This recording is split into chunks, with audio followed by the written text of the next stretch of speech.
औज़ुबिल्लाहिमिनश्शैतानिर्रजीम बिस्मिल्लाहिर्रहमानिर्रहीम। अस्सलामुअलैकुम मुअज़्ज़ज़ ख़वातीन व हज़रात। Arts council of Pakistan Karachi की जानिब से मैं आप तमाम लोगों को आज की इस तकरीब में खुशामदीद कहती हूँ।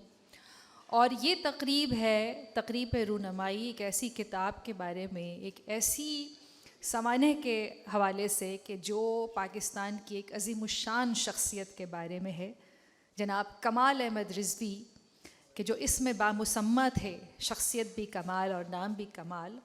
उनकी ज़माने उनकी अहलिया मोहतरमा इशरत जहाँ रिज़वी साहिबा ने लिखी है और आज इस किताब खोया हुआ आदमी की तकरीब रूनमाई है, जिसमें आप सबको दिल की गहराइयों से खुशामदीद कहती हूँ।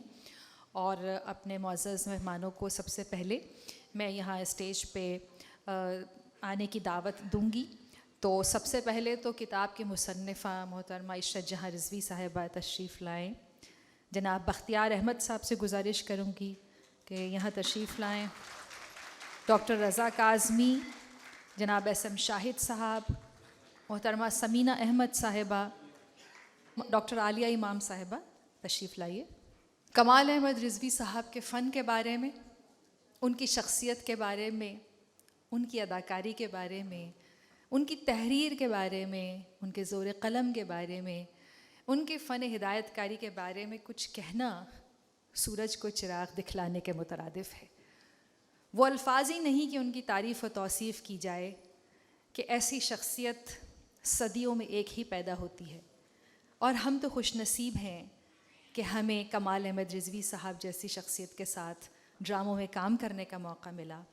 और वो चाहे टेलीविज़न का ड्रामा हो, चाहे थिएटर हो, और चाहे उनकी किताबें आप पढ़ें, तो ऐसा लगता है कि ये एक अल्लाह की तरफ से ऐसी सलाहियत उनको मिली हुई थी। इस कदर ज़हीन, इस कदर उनकी ज़बान शुस्ता, फसाहत, बलागत वाली कि कमाल अहमद रिज़वी साहब का नेमुल बदल हो ही नहीं सकता।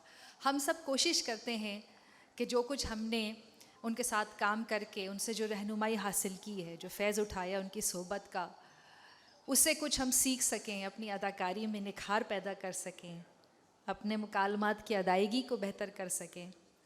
और किताब आप सब लोगों ने देखी है, खोया हुआ आदमी, जिसमें कमाल साहब की ज़िंदगी के बारे में, उनकी पैदाइश, उनके ख़ानदान और क़याम पाकिस्तान के बाद पाकिस्तान हिजरत करना, फिर यहाँ पर नामसाइद हालात का सामना करना, स्ट्रगल और फिर स्टारडम, और वो सारा सफ़र जो है वो मोहतरमा इशरत जहाँ रिज़वी साहिबा ने बहुत खूबसूरती के साथ कलम बंद किया है।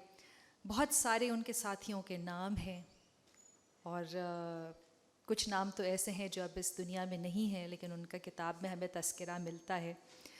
तो मैं समझती हूँ कि हम सब लोगों के लिए बड़े ऑनर की बात है कि आज हम सब यहाँ कमाल अहमद रिज़वी साहब के लिए जमा हुए हैं। बहुत सारी तालियाँ होनी चाहिए खोया हुआ आदमी के लिए, कमाल साहब के लिए और इशरत साहिबा के लिए।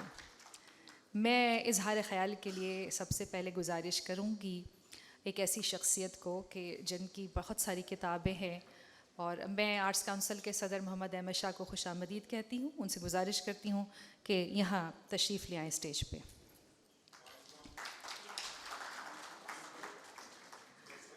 जनाब SM शाहिद साहब जो कई किताबों के मुसन्निफ़ हैं और म्यूज़िक पर उनका बहुत काम है, तो मैं उनसे गुजारिश करूँगी तशरीफ़ लाएँ, इज़हार ख़याल फरमाएँ। मजलिस सदारत में बैठे हुए तमाम मुअज़्ज़ज़ीन, ख़वातीन व हज़रात, हमारी भाभी इशरत जहाँ रिज़वी ने एक किताब मुरत्तब की है और उसमें ज़ाहिर है कि यादाश्तें हैं कमाल भाई की। तो कमाल भाई का ज़ाहिर है वो शाहिद भाई बहुत ज़्यादा जानते हैं, और बख्तियार साहब ने तो एक ज़िंदगी उनके साथ काम भी किया और दोस्ती भी गई गुजारी, और आप सबका बहुत ताल्लुक़ है।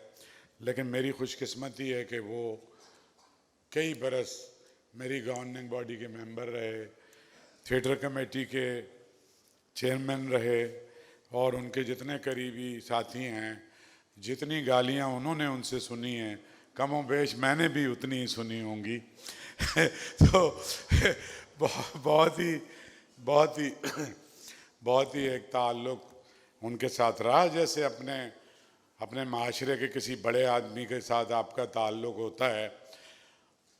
वो ऐसा ताल्लुक़ नहीं कि जो सिर्फ उम्र रसीदगी की वजह से काबिल इज़्ज़त हों या उम्र बढ़ जाने की वजह से, लेकिन ऐसे कि जिनका काम ही उनकी प्राइड हो और जिन पे आप फ़ख्र कर सकें। बहुत ही हमाजहत शख्सियत थे। अब ये रिवाज ख़त्म होता जा रहा है, लेकिन एस.एम. शाहिद साहब के कबील के जो लोग थे वो अगर ड्रामा लिखते थे तो वो मौसीकी का भी उन्हें पता होता था कि क्लासिकल मौसीकी में क्या हो रहा है। तो और मुसव्विरी का मामला क्या है, अभी शमीम अनफी साहब का दिल्ली में इंतकाल हुआ। हिंदुस्तान के सारे बड़े मुसव्विर और गायक उनके दोस्त थे और थे वो नक़ाद। इसी तरह से कमाल भाई का सभी से दोस्ती थी, चाहे वो शाकिर अली हों, मॉडर्न आर्ट के जो बानी हैं पाकिस्तान में, या नासिर काज़मी से लेके इंतज़ार हुसैन तक, कोई ऐसा आदमी नहीं है। तो और फिर ज़ाहिर है कि कभी उन्होंने इसकी तशहीर नहीं की कि मैं भी इंग्लिस्तान से पढ़ के आया हुआ हूँ और मैं भी इतना क्वालिफाइड हूँ, लेकिन ये कि कमाल आदमी थे। और एक और एजाज़ हमें हासिल है कि हमारा ऑडिटोरियम जो है, थिएटर ऑडिटोरियम, जब मुकम्मल हुआ। अंजुम अय्याज साहब कहाँ हैं? चले गए? हाँ, वो बैठे। हाँ। तो हमने 2 ड्रामे किए थे। पहला ड्रामा ज़ाहिर है कमाल भाई से दरख्वास्त की कि आप करेंगे ऑडिटोरियम को। जब हमने शुरू किया तो पहला थिएटर बानो कुदसिया का आदि बात कमाल भाई ने डायरेक्ट भी किया था और काम भी किया था। और कमाल भाई जितने भी बीमार हों और बिस्तर पे हों, लेकिन जब स्टेज पे आते थे ना तो एक छलावा जैसे होता है, एक एनर्जी उनमें इतनी आ जाती थी कि कोई तसव्वुर भी नहीं कर सकता कि ये कोई 18 साल का लड़का है या ये कोई 70-75 साल के आदमी हैं जो बाकायदा बीमार हैं। तो उसके बाद फिर अंजुम अय्याज, क्योंकि अंजुम अय्याज की तलत हुसैन साहब, M.M. उस्मानी, ये जो थिएटर बना उस वक्त मैं आर्ट्स काउंसिल में नहीं था, लेकिन इसकी बुनियादें उसको कायम करने में उनका हाथ है। और फिर जब मैं आया तो मैंने तो कमाल भाई से, मुझे बड़ा आदमी कोई नज़र ही नहीं आता था, और मैंने उनसे दरख्वास्त की कि आप हमारी थिएटर कमेटी में आ जाएं। और मरते दम तक उनके साथ रहा, उनके जनाजे तक। और मरने के बाद भाभी के साथ भी वो जो एक ताल्लुक़ है, जो एक सिलसिला है, वो नहीं टूटा है। ये इन्होंने बहुत हैरत में मुब्तला किया है इस तरह की किताब लिख के। और मुझे बिल्कुल ऐसे याद आया जैसे जानिसार अख्तर की बेगम ने खतूत छापे सफ़िया बेगम के, या शौकत के आपने देखे, अख्तर हुसैन रायपुरी उनकी बेगम ने बिल्कुल आखिरी उम्र में लिखना शुरू किया और कमाल कर दिया। तो मैं तो बड़ा शुक्रगुजार हूँ कि हम सब के महबूब कमाल अहमद रिजवी, जिनके साथ बीवी की हैसियत से रहना दुनिया का मुश्किल तरीन काम था। तो आप सब तालियां बहुत सारी बजाएंगे, क्योंकि वो सब कुछ अच्छे हो सकते थे, शौहर अच्छे नहीं हो सकते थे। कुछ किस्से जो आज यहाँ नहीं सुनाए जाएंगे, इशारों में इस किताब में मौजूद हैं। तो वो जो महरम राज दरून खाना है वो तो पहुँच जाएंगे नामों तक भी और उनके किस्सों तक। लेकिन ये कि ज़ाहिर है ये पर्दा भी रहना चाहिए एक हल्का सा। और इस तरह के सारे बड़े लोगों में अगर मतलब इतने बड़े आप राइटर या इतने बड़े शायर या इतने बड़े मौसीकार, ज़िंदगी का कोई ना कोई रोमांस आपकी शख्सियत में होता है तो आप बनते हैं। ये मैं कोई बेवफा शौहर होने की दलील नहीं दे रहा, लेकिन ये एक्स्ट्रा ऑर्डिनरी लोग होते हैं, तो ये हर मामले में एक्स्ट्रा ऑर्डिनरी होते हैं। आर्ट्स काउंसिल को ये एजाज़ हासिल हुआ है कि आपकी किताब की तकरीब, जिसके ज़रिए दोबारा हम कमाल भाई की सारी यादें सामने एक ज़िंदा आदमी को हम देखेंगे। तो आर्ट्स काउंसिल, मैं अपनी जानिब से, आर्ट्स काउंसिल की गवर्निंग बॉडी की जानिब से आप सबका शुक्रगुजार हूँ, आप सबका शुक्रगुजार हूँ कि आप तशरीफ़ लाए और हमारे साथ शरीक हुए। बहुत शुक्रिया। शुक्रिया शाह साहब। और जनाब एस.एम. शाहिद साहब से मैं गुजारिश करूँगी कि तशरीफ़ लाएँ, इजहार ख्याल फरमाएँ आपकी पुरज़ोर तालियों में। मैं तो एक मजमून छोटा सा लिखा है मैंने कमाल पे, और वो उसका उन्वान है कमाल की किताब लॉन्च हो रही है। तो हमारी जो नवासी है उसने कहा कि आप कमाल पे ज़रा स्ट्रेस करें, कमाल की किताब। तो इसका क्रेडिट जो है वो इशरत जहाँ बेगम को जाता है, कमाल की किताब लिखी है साहब। मुअज़्ज़ज़ ख़वातीन व हज़रात, कल रात मैंने एक अजीब व गरीब ख्वाब देखा। दूर आसमान पर बादलों में एक चाय खाना नज़र आ रहा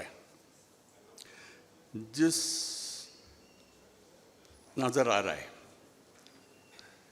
मैं ज़मीन से उड़ता हुआ चाय खाने के नज़दीक पहुंच जाता हूं।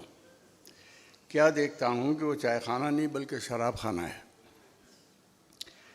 हवा में मुअल्लक़ सफ़ेद बादलों में चांदी की बनी हुई खूबसूरत मेज़ बिछी है, जिसके गिर्द कमाल अहमद रिज़वी, लतीफ़ कपाडिया, तैयब ज़ख्मी, अली इमाम, सलीम आसमी, लहरी और मुश्ताक़ अली ख़ान, जिसे लतीफ़ बर्बाद अली ख़ान कहता था, बैठे बकौल लतीफ़ टिका रहे हैं। लतीफ़ शराब नोशी को टिकाना कहता था और इस काम की तारीफ़ कुछ इन अल्फाज में करता था कि मज़ा भी आवेगा और टाइम भी पास होगा।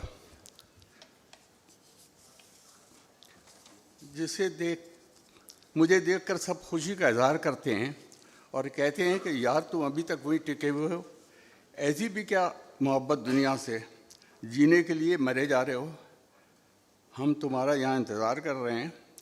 सलीम आसमी भी बहुत ताक़ीद से यहाँ पहुँचा है। खामखा डॉक्टरों से उलझता रहा। मैं कमाल से कहता हूँ कि कमालू, तुम यहाँ बैठे टिका रहे हो, पता है नीचे तुम्हारी बीवी आर्ट्स काउंसिल में तुम्हारी किताब लॉन्च कर रही है। किताब का नाम भी ऐसा रखा है कि लोग इसे तलाश गुमशुदा का इश्तिहार समझ रहे हैं, खोया हुआ आदमी। कमाल चौंक कर कुर्सी से उठ जाता है, 2-3 चक्कर बादलों में टेढ़ा मेढ़ा होकर लगाता है और कहता है, यार इसे लिखना कहाँ आता है, फिर इसे हिम्मत कैसे हुई कि बग़ैर मेरी इजाज़त मेरी सवानी हयात लिख दी। वैसे भी उसके पास घर के काम काज से वक्त कहाँ मिलता है। झाड़ू पोछा, डस्टिंग, खाना पकाना, सौदा सलफ लाना। तुमने उसे सारी ज़िंदगी चैन से बैठने कब दिया। इन कामों की उसे इतनी आदत पड़ गई है कि ख्वाब में भी मसरूफ़ रहती है। बार बार तुम्हारी गर्जदार आवाज़ सुनकर उठ बैठती है, इशरत मेरी दवाओं का वक्त हो गया है, इशरत मेरा मूड आज चाइनीज़ खाना खाने का चाह रहा है, इशरत गुसल खाने में तौलिया रख दो, मैं नहाने जा रहा हूँ। मुस्तक़िल यही होता था ना, मैं गलत तो नहीं कह रहा हूँ। तो हाँ, तो मैं इसका मजाजी खुदा हूँ, कमाल ने जवाब दिया। कमाल मसनूई गुस्से में आंखों में मुस्कुरा कर, जी हाँ, उसकी एक ख़ास मुस्कुराहट थी जो आंखों से आया होती थी। कहता है मैं कहता हूँ कि मजाजी खुदा या मजाजी मुसीबत, मैं उसकी बात काटता हूँ। बकवास बंद करो। मगर मैं फिर कहूँगा कि उसे लिखना कहाँ आता है। उसने तो सिर्फ उर्दू टाइपिंग सीख रखी है, वो भी मेरी फरमाइश पर।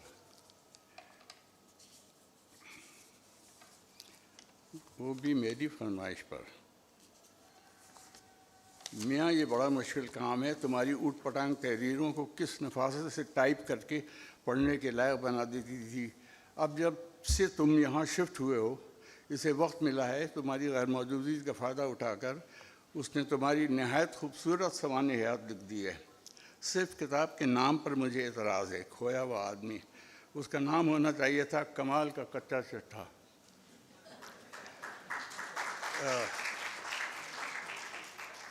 कच्चा चिट्ठा मुझे क्या फ़र्क पड़ता है, कमाल ने कंधा उचकाते हुए कहा। फिर सीरियस हो गया। तुम कह रहे हो कि इशरत ने मेरी खूबसूरत सवानी हयात लिखी है। मेरी ज़िंदगी की कहानी खूबसूरत कब थी। इस रज़ाई में तो हमेशा दर्द के पैबंद लगते रहे। मैंने इस रज़ाई को ओढ़कर सारी ज़िंदगी गुजार दी। हमारी रज़ाई क्या थी, दर्द की बज़ाहिर एक खूबसूरत रिल्ली थी, पैचवर्क क्विल्ट ऑफ पेन। कमाल के चेहरे पे एक अजीब सी उदासी छा जाती है और वो अपने खाली गिलास को तकने लगता है। लतीफ़ कपाडिया बीच में कूद पड़ता है, यार ये बाजा कहाँ से आ गया। अच्छी खासी महफिल गर्म थी, हम लोग एंजॉय कर रहे थे। बोरियत फैलाने आ गया, भाई तुम जाओ यहाँ से, कबाब में हड्डी बनने की ज़रूरत नहीं है, हम लोग सुकून से यहाँ ज़िंदगी गुजार रहे हैं और खुश हैं। तुम्हें क्या पता कि अब्दी ज़िंदगी क्या होती है। न दंगा, न फसाद, न शादी, न तलाक़, न जमहूरियत, न आमरीत, न आर्ट्स काउंसिल का इलेक्शन, न किताबों की रूनुमाई। सलीम आसमी भी लतीफ़ की हाँ में हाँ मिलाने लगता है। इसकी तो आदत है रंग में भंग डालने की। क्या ज़रूरत थी सवानी हयात का क़स्सा छेड़ने की। कमाल की सवानी हयात से अब कमाल का क्या ताल्लुक़। भाई साहब आप वापस जाएं, अभी आपका वक्त नहीं आया। माहौल को ख़राब करने की ज़रूरत नहीं है। कमाल लतीफ़ और आसमी ठंडा करने की कोशिश करता है। अरे थोड़ी देर बैठने दो, इसे इतनी दूर से आया है। यार वो लाइन तो सुनाओ जो तुमने अक्टूबर सन 82 में मेरी किताब अलिफ नून की रूनुमाई पर पढ़ी थी। कौन सी, मैंने पूछा। एक ही पैराग्राफ तो तुमने काम का लिखा है, वो रफ़ीक गज़नवी और सादत हसन मंटो वाला। अच्छा याद आया, तुमने मुझे उस मौके पर इज़हार ख़्याल की दावत दी थी। मैंने जवाब में लिखा था, गरचे इज़हार ख़्याल इतना मुश्किल काम नहीं, क्योंकि सादत हसन मंटो ने अपने दोस्त रफ़ीक गज़नवी पर कितना अच्छा और आसान इज़हार ख़्याल किया था कि रफ़ीक गज़नवी बड़ा कमीना इंसान है। और गरचे मेरे लिए ये मौका गनीमत है कि मुझे अपने दोस्त कमाल अहमद रिज़वी पर इज़हार ख़्याल करने की दावत दी गई है, मगर मेरे कलम में न इतनी ताकत है, न मुझ में इतनी सआदत, और न ही मेरे दोस्त कमाल अहमद रिज़वी में इतनी गज़नवियत है कि उन पर कोई मारकतुल आरा मज़मून लिखा जा सके। इज़हार ख़्याल किया जा सके, क्योंकि मेरा गिरेबान तो खुद इतना चाक है कि मुँह पूरा इंसान इस पर से गुजारा जा सकता है। और अपने गिरेबान में जब मैं झांकता हूँ तो मुझे अंदाज़ा होता है कि मैं खुद कितना बड़ा कमाल अहमद रिज़वी हूँ। यार कितनी ईमानदारी की बात कर रहा है। सलीम आसमी मुझे दाद देता है, मगर लतीफ़ में हिस्से लतीफ़ का फौरन था, शायद माहौल की तब्दीली की वजह से। मैं आफियत इसी में समझता हूँ कि वहाँ से खिसक लूँ, रिवर्स गियर लगाता हूँ और टेक ऑफ कर जाता हूँ। ठंडी ठंडी हवा चल रही है, मैं गुनगुनाने लगता हूँ, गालिब शरीर खामा नवाए सरोश है। नीचे ज़मीन करीब और करीब आती जा रही है, यहाँ तक कि मैं धप से अपने पलंग पर लैंड करता हूँ और वहाँ से उछलकर फर्श पर चारों खाने चित। मेरा नवासा हसन जो मेरे साथ ही सोता है हड़बड़ा कर उठ बैठता है। क्या हुआ नाना, बिस्तर से लुढ़क गए? शुक्रिया।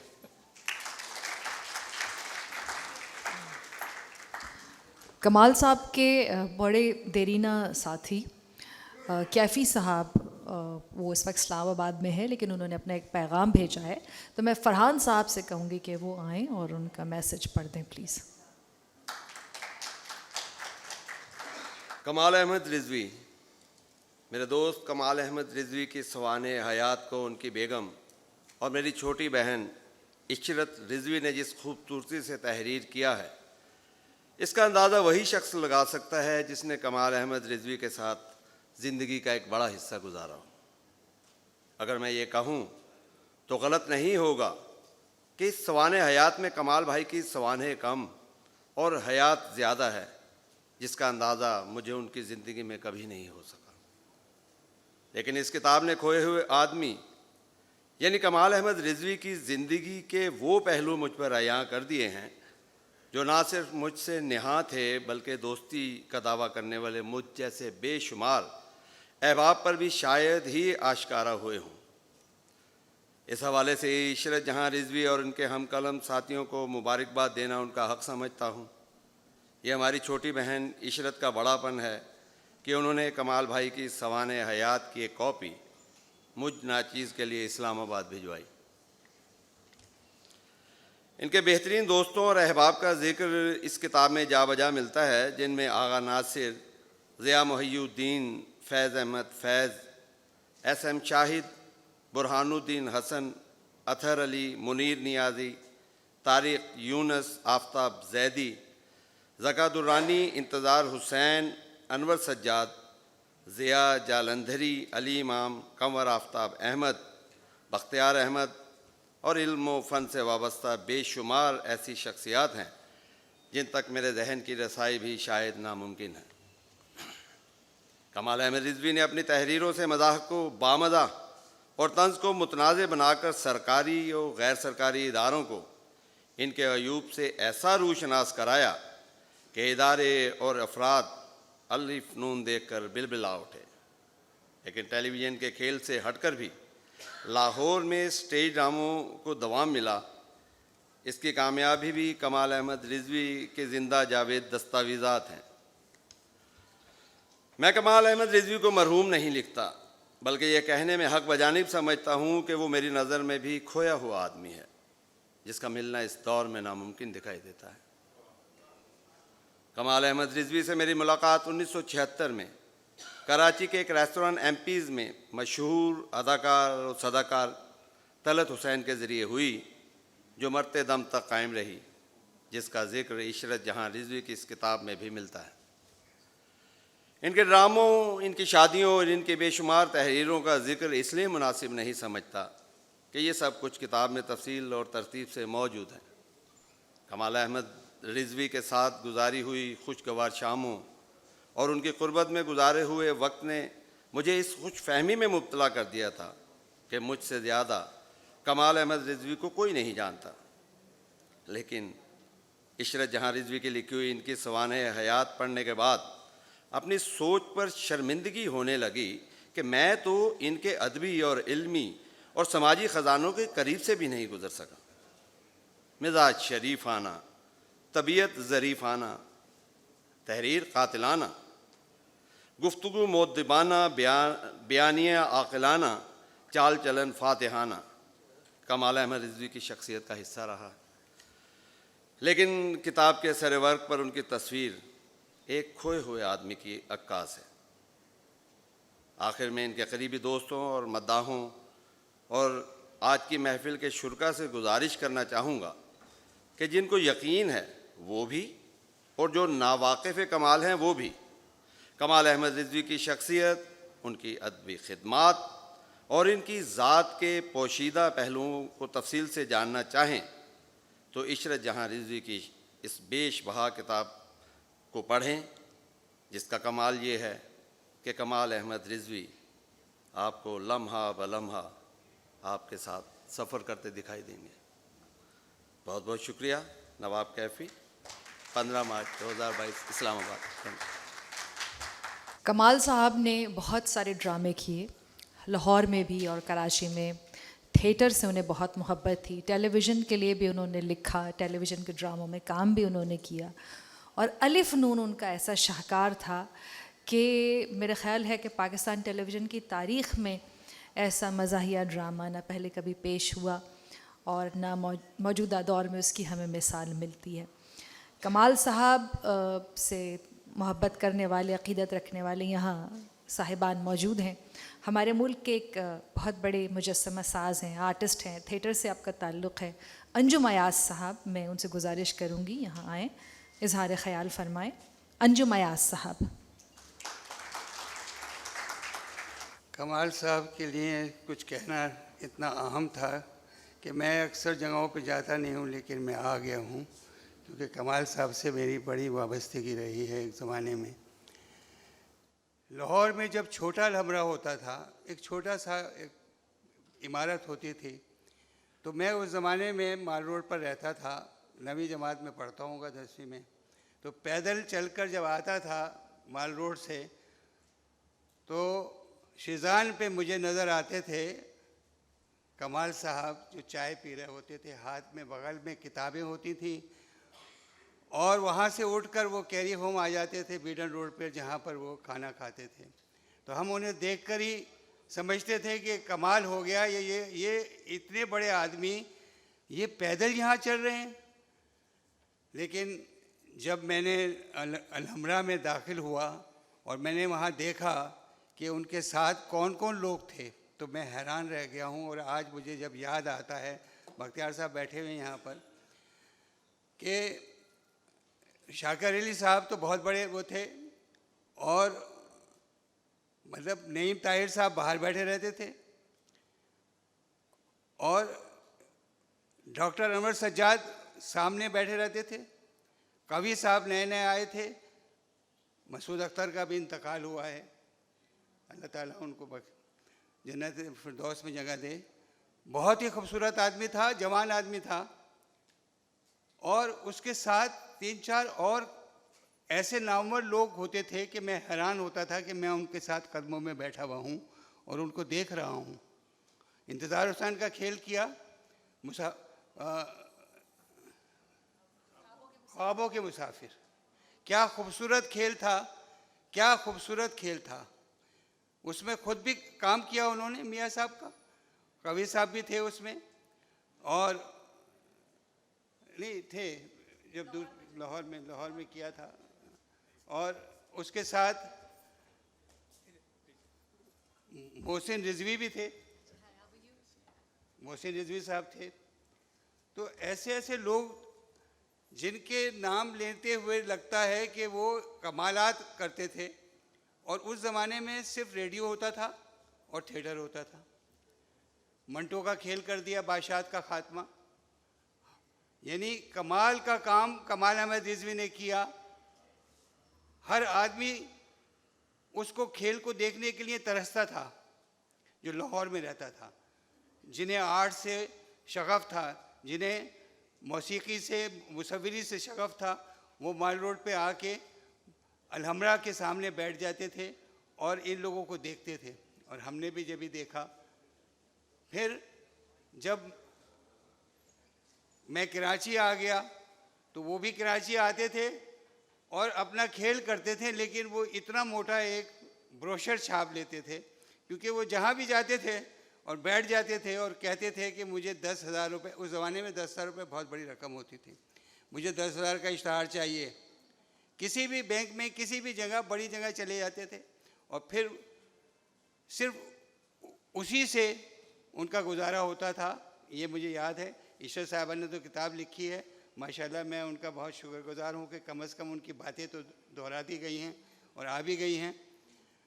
यहाँ पर तबीयत उनकी ख़राब थी तो कहने लगे, यार मेरी तबीयत ख़राब है, क्या तुम मेरे साथ ड्रामे में शामिल हो सकते हो? तो मैंने एसोसिएट किया था लफंगे की डायरी, बहुत बड़ी कास्ट थी उसकी, बड़े बड़े लोग थे उसमें, और बहुत अच्छा खेल हुआ। और थिएटर के लिए उन्होंने हमेशा काम किया। अब अलिफ नून से वो मशहूर हुए, ज़रूर डेफिनेटली बात है, लेकिन थिएटर के लिए जो उन्होंने काम किया उसकी मिसाल नहीं मिलती। मैं समझता हूँ कि पाकिस्तान में सिर्फ 2-3 लोग ऐसे थे जिन्होंने थिएटर में बहुत बड़ा काम किया, उसमें अली अहमद का नाम लेना ज़रूरी है। लेकिन कमाल साहब ने तो कमालात इसलिए दिखाए कि हमेशा थिएटर ही को उन्होंने अपना धंधा समझा और उसी को चाहा कि वो हो, और उन्हीं के नक्श कदम पर हमने भी थिएटर किया और थोड़ा मोटा जो भी किया उन्हीं को देख कर किया और सीखा और किया। बहुत शुक्रिया। मैं इश्रत साहिबा का बहुत मशकूर हूँ कि उन्होंने उनके बारे में जो किताब छापी है उसका जवाब नहीं है। बहुत अच्छा लगा। शुक्रिया अंजुम अयाज। बिल्कुल आपने सही फरमाया कि थिएटर से उनकी मोहब्बत, जिसका तस्करा हमें किताब में मिलता है, और इशरत भाभी ने लिखा है कि किस तरह जब फैज़ साहब से मिलने गए कमाल साहब, तो उन्होंने कहा कि मैंने थिएटर को ही अपना ओढ़ना बिछोना बनाया है। और ख्वाबों के मुसाफिर का तस्करा हुआ, उस पर भी हम बात करेंगे क्योंकि बख्तियार साहब यहाँ बैठे हैं। कमाल अहमद रिजवी साहब जो हैं, उनके इससे पहले कि मैं अगले मुकर्रर को उनके बारे में बात करने के लिए बुलाऊं, मैंने जब अपनी पहली किताब लिखी वो सवाने हयात थी, तलत हुसैन साहब के हवाले से। ये हैं तलत हुसैन, हमारे मुल्क के बहुत बड़े अदाकार हैं। तो उसकी जब तकरीब रूनमाई हुई तो उसकी सदारत कमाल अहमद रिजवी साहब ने ही फरमाई, और फिर मेरी ख्वाहिश थी कि मैं कमाल साहब के सवाने लिखूं। तो मैं कमाल साहब के घर गई, उनसे मेरी गुफ्तगू हुई।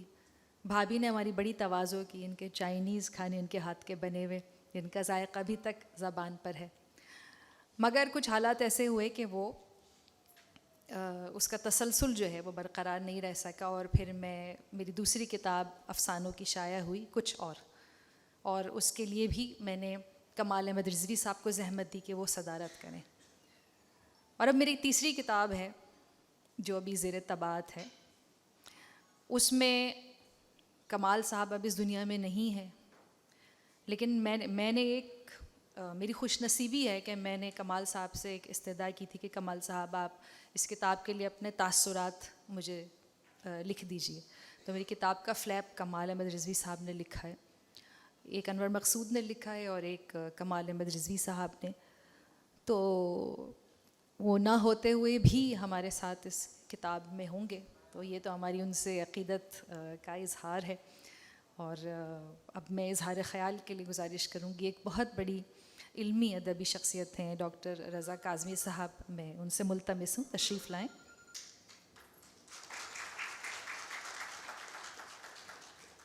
मोहतरम अरकान मजलिस सदारत, मुअज़्ज़ज़ ख़वातीन व हज़रात, इस किताब का दीबाचा मैंने लिखा है और जो बातें मुझे करनी थी उस दीबाचे में मौजूद है, आप लोग तसल्ली से पढ़ लें। शुक्रिया।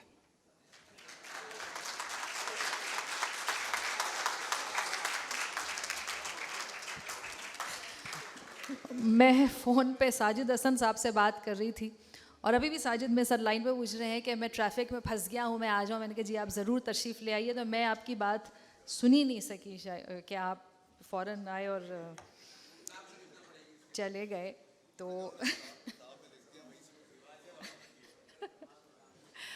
अच्छा जनाब, कमाल अहमद रिज़वी साहब के एक बड़े होनहार शागिर्द हैं और आज की इस तकरीब में आप उन्हें बहुत देख रहे होंगे, एक्टिव हैं। अकबर ख़ान जो बड़े अच्छे मुसव्विर हैं और एक्टर हैं, तो तशरीफ़ लाएं अकबर। कल इनके एक एग्ज़िबिशन का इनाग्रेशन हुआ ज़बरदस्त, आइए। अस्सलाम वालेकुम। सबसे पहले तो मैं ये कहूँगा, मैं मतलब रिवायतन नहीं कह रहा हूँ, ख़ास तौर से कह रहा हूँ कि कमाल साहब के बारे में बोलना सूरज को चिराग दिखाने के मुताबिक है। मेरी खुशकिस्मती ये है कि उनकी ज़िंदगी के आखिरी 8-9 साल मैंने उनके साथ काम किया, उनके ड्रामे असिस्ट किए। और वो जब लाहौर से आते थे यहाँ पर थिएटर करने के लिए तो मैं उनको असिस्ट करता था, फिर वो यहीं मुस्तकिल आ गए तो हम ड्रामे करते रहे। कमाल साहब के बारे में मैं बस ये कहूँगा कि वाकई वो नाम के कमाल थे और काम के मामले में वो कभी भी कंप्रोमाइज़ नहीं करते थे, क्योंकि काम उनको परफेक्ट चाहिए। और इसीलिए अगर काम कोई गलत होता था तो वो गुस्सा करते थे और उनका गुस्सा पहले गेयर से शुरू होता था और डायरेक्ट चौथे गेयर पे लगता था। अगर कोई आर्टिस्ट गलत जुमला बोल दे तो पहले तो वो एक्सप्रेशन करते थे फिर उसके बाद दोबारा अगर वो गलत बोलते तो और फिर डायरेक्ट चौथा गेयर लगा कर बोलते थे आ जाते हैं एक्टिंग करने हैं। बहरहाल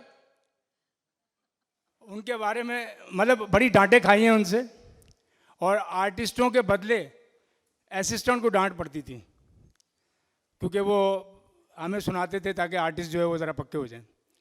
बहरहाल आखिर में तो मैं उनसे यही कहूँगा कि अल्लाह उनकी मग़फ़िरत करे और हम जितना उनके साथ रहें उतना कुछ जानते थे हम उनके बारे में, और बाकी आप इस किताब में पढ़ लें क्योंकि उससे पहले का भाभी जानती हैं।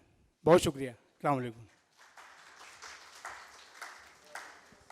पाकिस्तान टेलीविज़न कॉरपोरेशन कराची मरकज़ के एक बहुत ही सीनियर डायरेक्टर जो arts council of Pakistan Karachi की गवर्निंग बॉडी के मेंबर भी हैं और इन्होंने कमाल अहमद रिजवी साहब के साथ ड्रामे भी प्रोड्यूस किए हैं, मोहम्मद इकबाल लतीफ़ साहब से गुजारिश करूँगी कि तशरीफ़ लाएँ और इज़हार ख़याल फरमाएँ।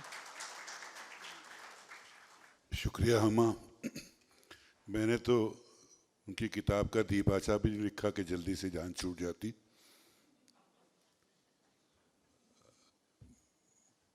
यहाँ बैठे हुए तमाम मेरे सीनियर्स और मेरे उस्ताद मोहतरम बख्तियार साहब, भाभी साहबा, सबीना, हुमा, शाहिद साहब, बात कमाल अहमद रिजवी के बारे में करना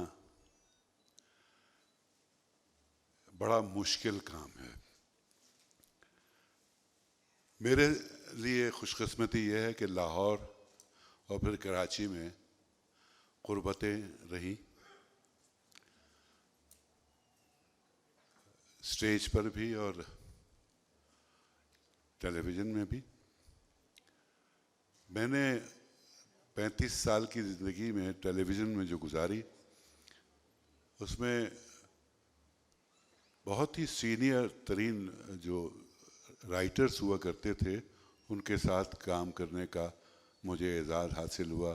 भजिया, अनवर मकसूद, हमीद काश्मीरी, हसीना, अशफाक साहब, कोई ऐसा नाम नहीं है जो टेलीविज़न में मशहूर हो। और फिर उस्ताद मोहतरम बख्तियार साहब के साथ तो एक्टिंग करने का भी मौका मिला। लेकिन अगर कभी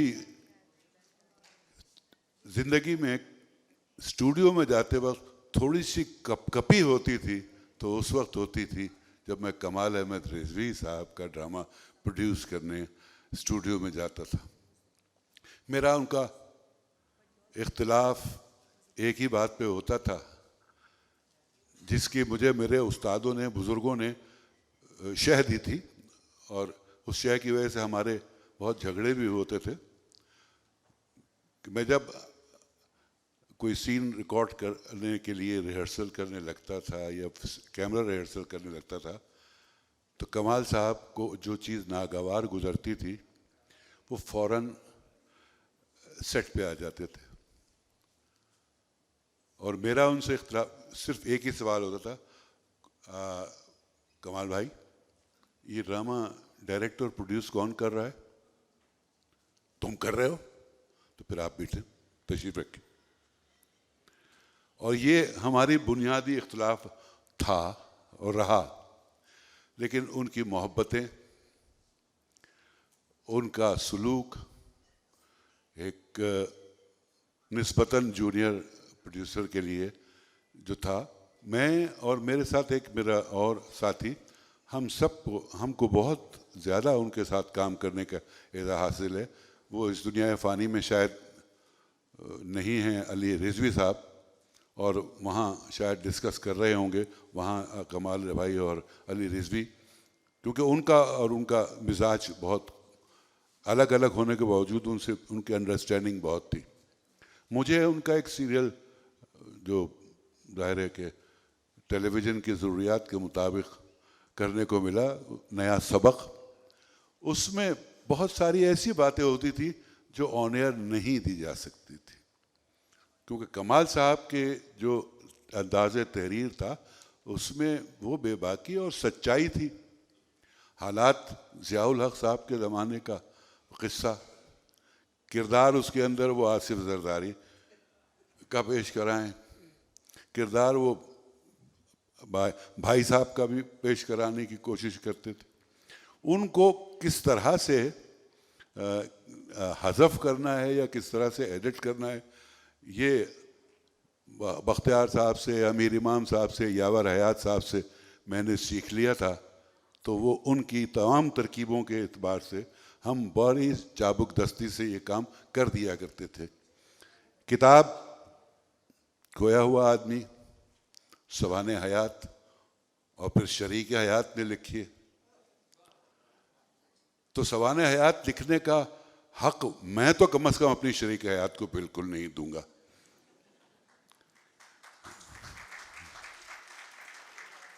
और अगर ये ऐसा होता कि ये कोशिश, इशरत मेरे लिए भाभी नहीं, मेरे लिए तो बहनों की तरह से, हम दोनों बहन भाइयों की तरह कमाल भाई के साथ बैठे डांटे भी खाया करते थे उनके घर पर। तो जब वो लिखा करते थे मेरे लिए कि अगर कहीं इशरत बहन मेरी हिम्मत कर डालती कमाल साहब की ज़िंदगी में, तो जो होना था उसका मुजाहरा अकबर खान कर चुके हैं। बहरहाल कमाल भाई मोहब्बतों के, आदमी थे और उनकी मोहब्बतें उनके जाने के बाद भी कायम और दायम हैं। हमें उनसे मोहब्बत नहीं, अक़ीदत थी कि थिएटर में, टेलीविज़न में और सिखाने और सीखने का अमल जारी रखने में जो उनका टेलीविज़न में, पीटीवी में, और उसके बाद पीटीवी के बाद जब मैं प्राइवेट चैनल्स पे गया, जब ये नवाब कैफ़ी साहब का एक छोटा सा स्टूडियो बना, उसमें भी मैंने उनके लिए बड़ी रिकॉर्डिंग्स की। उनके थिएटर के बहुत से प्लेस जो हैं वो मैंने 3 या 4 कैमरे पे ओबीस पे रिकॉर्ड किए। वो मुझसे इस मामले में इसलिए मुतमईन थे कि वो कहते थे 1-2 प्रोड्यूसर ही ऐसे हैं जिनको रिकॉर्डिंग करते वक्त में जो वो रिकॉर्ड कर रहे होते हैं वो स्क्रिप्ट याद होता है, तुम्हारी कटिंग बहुत टाइम पे होती है। मैंने कहा सर कटिंग इसलिए होती है कि आप पीछे खड़े हो नहीं होते, जिस वक्त आप पीछे खड़े होते हैं तो कटिंग तो क्या, आदमी ये भी भूल जाता है कि वो है कहाँ। बहरहाल कमाल भाई, मेरा हमेशा ये कहना है कि जिसका जिक्र होता है उस दुनिया में नहीं होता, वो उस महफिल में कहीं ना कहीं उसकी रूह ज़रूर मौजूद होती है। तो कमाल भाई, आप यहाँ कहाँ हैं ये तो नज़र नहीं आ रहा, लेकिन हैं ज़रूर। देखिए, आपको न कराची के लोग भूले हैं, न लाहौर के लोग भूले हैं, न पाकिस्तान के लोग भूले हैं, न उर्दू बोलने पढ़ने सीखने वाले भूले हैं, न टेलीविज़न के लोग भूले हैं, और आप भुलाई जाने वाली शख्सियत है नहीं। अल्लाह आपके दर्जात बुलंद करे, और वहाँ जहाँ लोगों के साथ आप हैं उनको इसलिए भी सलाम कहिएगा कि हम भी अब ज़िंदगी के उस मरहले में दाखिल हो चुके हैं कि कोई ना कोई हमारी सवाने हयात भी लिखेगा, सिवाय मेरी बीवी के। बहुत शुक्रिया इशरत भाभी को, बहुत मुबारक, और हुमा आपका शुक्रिया कि आपने ना चाहते हुए भी मुझे बुला लिया। इकबाल लतीफ़ साहब, हम सब आपकी तहे दिल से इज़्ज़त करते हैं, और आपका शरीक होना और आपका गुफ्तगू करना, तकरीर करना हम सब के लिए बाइस इज़्ज़ो शर्फ़ है यकीनन। और डॉक्टर आलिया इमाम साहिबा यहाँ तशरीफ़ फरमा है, मैं उनसे गुजारिश करूँगी अगर चंद कलिमात वो अदा करना चाहें तो। मोहतरमा इशरत जहाँ साहिबा, काबिल सद एहतराम मेंबरान प्रेसिडियम, मोअज़्ज़िज़ ख़वातीन और हज़रात, आज की इस महफ़िल में कमाल अहमद रिज़वी साहब की बहुत बातें हो चुकी हैं। मेरे सामने इल्म दानिश के नए और पुराने चिराग रोशन हैं। साहिबान फ़िक्र नज़र तशरीफ़ फरमा है, जिससे हर बज़्म में गर्मी है, हुस्न है, रानाई है, हरारत है। वहाँ मेरा लब कुशाई करना फूलों पर इत्र मलने के मुतरादिफ है। सिर्फ इतना ही अर्ज़ करना चाहूँगी बहुत मुख्तसर, खिरत बेजार माशरे में जहाँ जहल नाराज़ना और मस्खरामा है, दानिश्वरी सरबरहना है, जहाँ लिटरेरी फेस्टिवल के साथ साथ फेस्टिवल मवेशियाँ इस उन्वान के साथ पेश की जा रही हैं कि ये प्राइड ऑफ परफॉर्मेंस अदा करते हैं।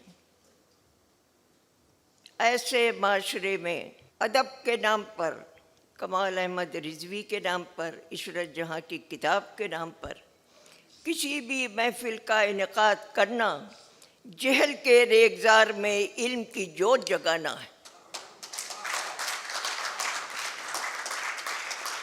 दहकते हुए अंगारों में कदम रखकर अमन और मोहब्बत और सच्चाई के फूल खिलाना है। अजीज साथियों, इशरत जहाँ साहिबा एक पुख्ता नज़र अदीबा है, और पुख्ता नज़र अदीब होता कौन है? जो ये समझता है कि अदब महज तफरीह तबाह के लिए नहीं है, बल्कि उसके सामने एक आला मकसद, एक आला मसलक, एक आला मतमय नज़र, एक आला नजरिया हयात होता है। सिर्फ इतना ही नहीं, उसका काम उमूमी ज़ौक़ की तस्कीन नहीं है, बल्कि उसकी तरबियत है। अंधेरे और उजाले को दिखाना नहीं है, बल्कि उसकी दुरुस्तगी और नादुरुस्तगी का तज्जिया करना है, और फिर ये बताना है कि ये अंधेरा जो है इसे रोशनी में तब्दील कैसे किया जा सकता है। इसलिए कमाल अहमद रिजवी ने यही कारनामा है जो अंजाम दिया है। इसलिए उन्हें मोहब्बत का खराज, अकीदत के फूल, मेहर वफा के गुलदस्ते नज़र करना सिर्फ सादत नहीं है, इबादत है। इसी फरीज़े को अदा करने के लिए है। अजीज साथियों, तफसील में नहीं जाऊंगी। कमाल अहमद रिजवी की पूरी शख्सियत तराशे हुए हीरे की सी है, जिसके एक दो नहीं सैकड़ों पहलू है, और हर पहलू में एक अवधि ताजगी, एक अवधि चमक और एक अवधि दमक है। उसके करोड़ों पहलू हैं।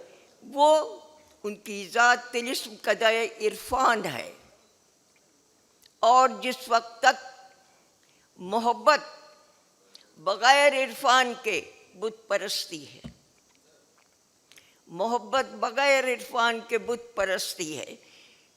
इशरत जहाँ काबिल सद एहतराम है कि उन्होंने इस बात को समझ लिया कि ये जब तक के पूरी शख्सियत का इरफान हासिल न हो, उस वक्त तक कमाल अहमद रिजवी के बारे में कुछ कहना नामुमकिनात में से है। कमाल अहमद रिजवी करोड़ों इंसानी जद्दोजहद के मोर्ज़ों का इत्र थे। वो अदब के जहन की, आर्ट के जहन की लौ थे। वो फ़िक्र की जगमगाहट थे। वो आर्ट के और ड्रामे के किरदार की पाकीज़गी का दूसरा नाम थे। खिरत बेजार माशरे में अदब के नाम पर और आर्ट के नाम पर दिया जलाना और जलाए रखना, ये कमाल अहमद रिजवी का कमाल था, और यही वो कमाल है जो इसे ख़िज़ा रसीदा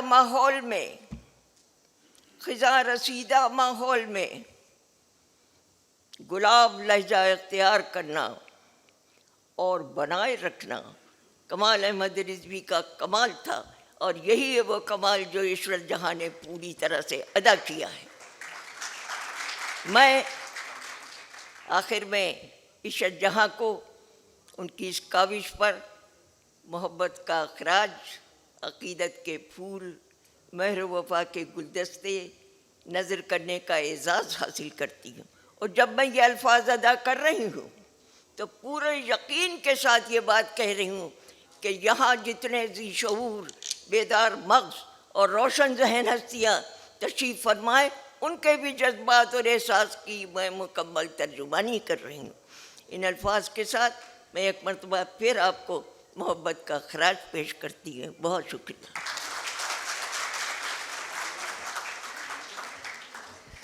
बहुत बहुत शुक्रिया डॉक्टर आलिया इमाम साहिबा। कमाल साहब की सवाने में जहाँ बहुत सी बड़ी बड़ी शख्सियात का तज़किरा है, वहाँ एक ऐसी फ़नकारा, एक ऐसी खूबसूरत शख्सियत का भी तज़किरा मिलता है जिन्हें हम टेलीविज़न ड्रामों में देखते रहे हैं। और आपने अलिफ नून में भी कमाल अहमद रिजवी साहब के साथ काम किया। लाहौर टेलीविज़न पे हम उन्हें देखते रहे, कराची टेलीविज़न पे देखते रहे, अब फिल्मों में भी देखते हैं, टीवी कमर्शियल्स में भी आप उन्हें देखते हैं। आप सब के लिए बहुत ही जाना पहचाना नाम है। हम सब की हर दिल अज़ीज़ मोहतरमा समीना अहमद साहिबा से गुजारिश करूँगी तशरीफ़ लाएँ। अस्सलाम वालेकुम। कमाल साहब की जो इशरत ने किताब लिखी है उसके बारे में तो मैं कुछ नहीं कहना चाहती, क्योंकि पढ़ने से ताल्लुक़ रखती है। मैंने किताब पढ़ी, बहुत सी ऐसी बातें जो कि मुझे मालूम नहीं थीं। हालांकि कमाल साहब के साथ एक उस्ताद शागिर्द का जैसा रिश्ता होता है वो था, और अक़ीदत और बहुत सा काम हमने इकट्ठा किया, मगर बहुत सी बातें मुझे नहीं मालूम थी। मेरे दिल में बहुत कमाल साहब की इज़्ज़त और क़दर है, लेकिन ये किताब पढ़ने के बाद मैं ये कहूँगी कि ये क़दर, इज़्ज़त, मोहब्बत और ज़्यादा बढ़ गई। कमाल साहब वाकई कमाल के आदमी थे। ये उन्हीं का काम था कि लाहौर में थिएटर की बुनियाद डालना। यहाँ पर हो रहा था काम, ड्रामे हो रहे थे, अंग्रेज़ी के तर्जुमे हो रहे थे, कुछ अंग्रेज़ी के ड्रामे हो रहे थे, कोई ओरिजिनल काम नहीं था। कमाल साहब ने भी जो जितना मुझे मालूम है शुरू में अडेप्टेशंस या तर्जुमे स्टेज किए, लेकिन बहुत ही जल्द उनको ये ख़्याल आया कि यहाँ पर कोई ओरिजिनल काम भी होना चाहिए, और बानो कुदसिया से उन्होंने ड्रामा लिया एक, जिसका नाम था आधी बात। इंतहाई खूबसूरत ड्रामा, हर किरदार उसमें एक मुनफरिद किरदार है और हर एक्टर को मौका मिलता है पूरा अपना रोल समझने का और करने का। पहली दफ़ा जब आधी बात हुआ था तो कमाल साहब की पहली जो बेगम थी नुसरत, उन्होंने उनकी बेटी का किरदार अदा किया था, और दूसरी दफ़ा जब कमाल साहब ने किया तो उन्होंने मुझे कहा, मैंने अभी शुरू किया था ड्रामा करना, शायद मेरा दूसरा ड्रामा था ये, और मैं तो बहुत ही खुश हुई कि ये मुझे कमाल साहब ने कहा है कि ड्रामा करो, ये बहुत ही लुत्फ़ आएगा। और कमाल साहब के साथ ड्रामा करना, रिहर्सल्स जो थी उसके अंदर, ये मेरी खुशबख्ती थी कि मुझे बहुत सारी डांटें नहीं भी पड़ी, मगर एक हमारे साथी थे जो कमाल साहब के बेटे का किरदार कर रहे थे, उनकी बहुत शामत आती थी। शायद सबकी फ्रस्ट्रेशन, सबका गुस्सा जो था वो उन्होंने एक इंसान के ऊपर लादना शुरू कर दिया। जैसे अकबर ने कहा कि असिस्टेंट्स को था, वो उस बेचारे एक्टर के ऊपर होता था और वो सहता रहता था, और हमें बहुत डर लगता था कि कहीं हमारी बारी भी ना आए, मगर आखिर कब तक बचे रहते। दूसरे ड्रामे में, एक और ड्रामे में मेरी भी बारी आ गई। हम रिहर्सल कर रहे थे, मुझे लाइनें याद नहीं थी या मैं ठीक से नहीं बोल रही थी क्या था, तो कमाल साहब शुरू हो गए कि आ जाते हैं ड्रामा करने के लिए, जैसे अकबर ने कहा अपने मखसूस अंदाज में, और मुझे भी बहुत दुख हुआ, मेरा बड़ा दिल टूटा। मैंने कहा मैं नहीं ऐसे काम कर सकती, ये क्या, ऐसे तो नहीं होता। और मैंने कहा कि ये कमाल साहब, ये आपका स्क्रिप्ट पढ़ा है, मैं ड्रामे में काम नहीं कर रही। और आंखों में आंसू, और मैं उठ के चली गई और जाके अपनी कार में बैठ गई। ये अलहमरा के ओपन एयर थिएटर की बात है, और ये वाक़या है कोई 70s की बात है। अब मैं वहाँ जा कर के बैठ गई, अब आंखों में आंसू थे। अब मैंने थोड़ी देर तो अपने आप को काबू में पाती, तो फिर मैं कार चलाती। थोड़ी देर में खिड़की के ऊपर खटका हुआ, देखा तो कमाल साहब खड़े हुए हैं। दरवाज़ा खोला, चलो आओ, रिहर्सल का वक्त निकल जाएगा। मैं क्या करती, मैंने आँख उठा के देखा तो उन्होंने कहा अच्छा सॉरी, चलो आ जाओ। अब इसके बाद तो मैं ज़ाहिर है कार में नहीं बैठ के रह सकती थी, और खैर वो ड्रामे की रिहर्सल भी हुई और वो हमने कर भी लिया। तो ये उनमें कमाल साहब में ये भी बात थी। और भी मैंने जो ड्रामे कुछ प्रोड्यूस भी किए, आर्ट्स काउंसिल में जब मैं काम कर रही थी, वहाँ पर भी ऐसा वाक़या हुआ कि एक फ़नकार कुछ दुखी हो गए और नाराज़ हो गए, तो कमाल साहब उनके घर चले गए और उनको मना के ले आए, और उनको जो भी कोई रंजिश होती वो उसको उन्होंने ख़त्म कर दिया। एक और वाक़या मैं छोटा सा, कि कमाल अहमद रिजवी का ये था कि वो सिर्फ़ बनी बनाई, कुछ लोग होते हैं ना जिनको होता है कि कोई बनी बनाई चीज़ अगर मिल जाती है तो उसमें उन्होंने एक्टिंग कर लिया, हम लोग जैसे कर लेते हैं, या डायरेक्ट कर लिया, या एक सिस्टम चल रहा है। कमाल साहब का ये था कि वो ना सिर्फ मौक़े ढूंढते थे कि अपना ड्रामा स्टेज कर सकें, बल्कि मौक़े पैदा करते थे। अलहमरा में जब कोई मसले मसाइल हुए तो कमाल साहब ने सोचा कि क्यों ना वापडा ऑडिटोरियम को आबाद किया जाए और वहाँ ड्रामा किया जाए। अब वापडा ऑडिटोरियम जैसे कि हम जानते थे उस ज़माने में कि थिएटर में पर्दा लगा हुआ हो, बाकायदा एक स्टेज हो, बैक स्टेज हो, इतना कुछ वहाँ पर नहीं था। तो बग़ैर पर्दे के उन्होंने कहा कि नहीं, लाइट हम बंद कर देंगे और फिर सीन चेंज के लिए हम करेंगे, और ड्रामा लिखा उन्होंने जिसका नाम था हम सब चोर हैं। बाद में उसका नाम पड़ गया था चोर मचाए शोर। वो भी पता नहीं, मेरे ख्याल में कोई आर्ट्स काउंसिल की पॉलिसी थी और उन्होंने कहा ये नहीं कर सकते, हम सब चोर तो नहीं हैं समथिंग रिडिकुलस लाइक दैट। तो एनीवे, तो वो वहाँ पर ड्रामा हमने रिहर्सल्स की और ड्रामा शुरू होने को था, सेट लगा लिया। अब कोई फर्नीचर नहीं था हमारे पास, कमाल साहब के पास यानी कि। तो कमाल साहब गए शाकिर साहब के घर और वहाँ से जाके उनकी जो बड़ी खूबसूरत सी पीढ़ियाँ सी थीं, लकड़ी का फर्नीचर था, वो उठा कर के ले आए और एक पेंटिंग भी ले आए बड़ी सी, जिसकी पेंटिंग की उस ड्रामे में बहुत अहमियत थी क्योंकि उसके पीछे एक सेफ छुपा होता है जो कि खोल के उसमें से चोरी करनी होती। तो वो उठा कर वहाँ से ले आए पेंटिंग और हम लोग अच्छा हमने रिहर्सल वगैरह कर ली।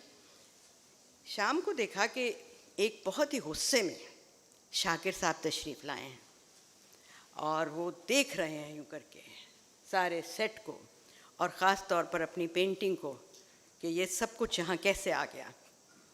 हमारा दिल बड़ा घबराया, सब एक्टर्स जो थे दिल धक धक हुआ कि पता नहीं शाकिर साहब अब ये सारा सामान उठा के ले जाएंगे तो रातों रात और सामान कहाँ से आएगा, किराए का तो सवाल ही पैदा नहीं होता क्योंकि एक तो ख़ास किस्म का ये सारा फर्नीचर और ज़ेबाइश का सामान है, तो ये कहाँ से आएगा। और फिर दूसरा एक बहुत बड़ा रिस्क है कि वापरा ऑडिटोरियम में किराया देकर वहाँ पर ड्रामा ये किया जा रहा है, पता नहीं लोग भी आएंगे कि नहीं आएंगे। यहाँ पर हॉल भी बहुत बड़ा है, अलमरा का हॉल तो 150 सीट का था, यहाँ पर 300 सीट का हॉल है, ये क्या भरेगा भी कि नहीं होगा। तो किराए का तो सवाल ही पैदा नहीं है, इधर उधर से ही कुछ करना। खैर कमाल अहमद रिजवी और शाकिर साहब बड़ी देर उनकी बातें होती रहीं, टहलते रहे, कुछ होता, फिर फाइनली शाकिर साहब चले गए कि ये कहकर कि इसको ख़राब नहीं होना चाहिए। मुझे ये भी याद है कि उस सेट के लिए पर्दे ना मिले दरवाज़ों पे ऊपर डालने के लिए, तो मैं भागी भागी अपने घर गई और अपने घर से पर्दे ड्राइंग रूम में जो लगे थे वो उतार के ले आई। मेरी अम्मा बहुत नाराज़ हुई कि ये पर्दे चले गए हैं तो ये हमारा कमरा जो है ये बेपर्दा सा हो गया है। मगर वो 15 दिन जो ड्रामा खेला गया वहाँ पर, तो वो पर्दे उतरे रहे और शाकिर साहब का जो सामान था वो भी वहीं उसी जगह पे रहा। इशरत ने जो ये एक हिम्मत की है और ये एक कारनामा सरअंजाम दिया है, कई साल लगी रही। मुझे मालूम है कि जब ये लिख रही थी तो वक्तन फ़वक्तन हमारी बात भी होती थी और एक इंतहाई दिलचस्प किताब है। कमाल साहब के बारे में बहुत सी ऐसी बातें जो हम तक नहीं पहुंचती थीं, हमें नहीं मालूम थी, उसके बारे में, उनकी शख्सियत के बारे में, उनकी ज़िंदगी के बारे में, उनकी ज़िंदगी में कितनी मुश्किलात आती रहीं, क्या क्या कुछ उन्होंने सहा, किस तरीके से उन्होंने मैनेज किया, ये सारा इस किताब में है। कमाल साहब की ये भी मैं कहती हूँ कि बहुत हिम्मत वाली बात है कि वो जैसे एक ट्रू आर्टिस्ट होता है ना, वो फेलियर से नहीं घबराता, वो हर ज़िंदगी के हर मोड़ पर एक नई चीज़ करने को तैयार होता है, एक एक्सपेरिमेंट करने को, एक चैलेंज लेने को। तो कमाल साहब में यही था। मुमकिन था कि अगर वो सिर्फ जब अलिफ नून इतना कामयाब हुआ तो अलिफ नून के बाद में वो और शायद कुछ ना करते और उसी में रहते कि भाई अगर मैं और कुछ करूँगा तो शायद इतना अच्छा ना हो या मुझे इतनी पजीराई ना मिले या इतना सक्सेसफुल ना हो। मगर कमाल साहब में ये नहीं था, वो नई चीज़ करने के लिए हमेशा तैयार रहते थे और नई जगहें ढूंढनी, नए लोगों को ट्रेन करना। मैंने बहुत कुछ मेरे उस्तादों के लिए, मैं तो उनको अपना उस्ताद मानती हूँ, उन्होंने मुझे बहुत सिखाया। किताबें मुझे दी ड्रामे की पढ़ने के लिए किताब। कमाल साहब ने मुझे बहुत सिखाया यूँ कि जो स्टेज पर हम करते हैं, जो हम रिहर्सल्स में सीखते हैं कैसे स्टेज के काम करना है, वो तो है, मगर साथ साथ ड्रामे की तालीम भी एक होती है। तो मुझे बहुत किताबें दी कमाल साहब ने अपनी लाइब्रेरी से निकाल के कि आप ये पढ़ो और पढ़ के मुझे बताओ। मुझे कोई बहुत सी बातें, इब्सन मुझे पढ़ाया, स्ट्रेनबर्ग पढ़ाया, कहा ये शेक्सपियर भी बहुत सी चीज़ें उस ज़माने में मेरी कम उम्र थी, उस वक्त मुझे समझ में भी नहीं आती थी, मगर उन्होंने कहा फिर भी ये तुम पढ़ती रहो, कभी ना कभी तुम्हें समझ आना शुरू हो जाएगा। तो मैं तो कहती हूँ कि अगर आज इस वक्त कुछ थोड़ा बहुत मुझे आता है काम के बारे में तो वो कमाल साहब की वजह से है, कुछ और उस्तादों की वजह से हैं जिन्होंने हमें इतना कुछ दिया, इतना कुछ सिखाया। और अब शुक्रिया इशरत का कि उन्होंने ये सारी चीज़ें कमाल साहब के बारे में एक किताब में समो दी हैं, जमा कर दी हैं, ताकि हम जब भी कभी कमाल साहब के बारे में कुछ जानना चाहें या पढ़ना चाहें या उनसे कुछ सीखना चाहें तो हम इस किताब में से ढूंढ सकते हैं। बहुत शुक्रिया।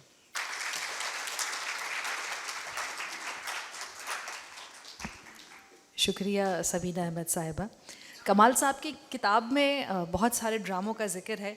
एक ड्रामा ख़ास तौर पे ऐसा है जो किताब में भी उसका तज़किरा मौजूद है, मुक़र्रिरीन ने भी उस ड्रामे का हवाला दिया, और वो है इंतज़ार हुसैन का तहरीर करदा ख्वाबों के मुसाफिर।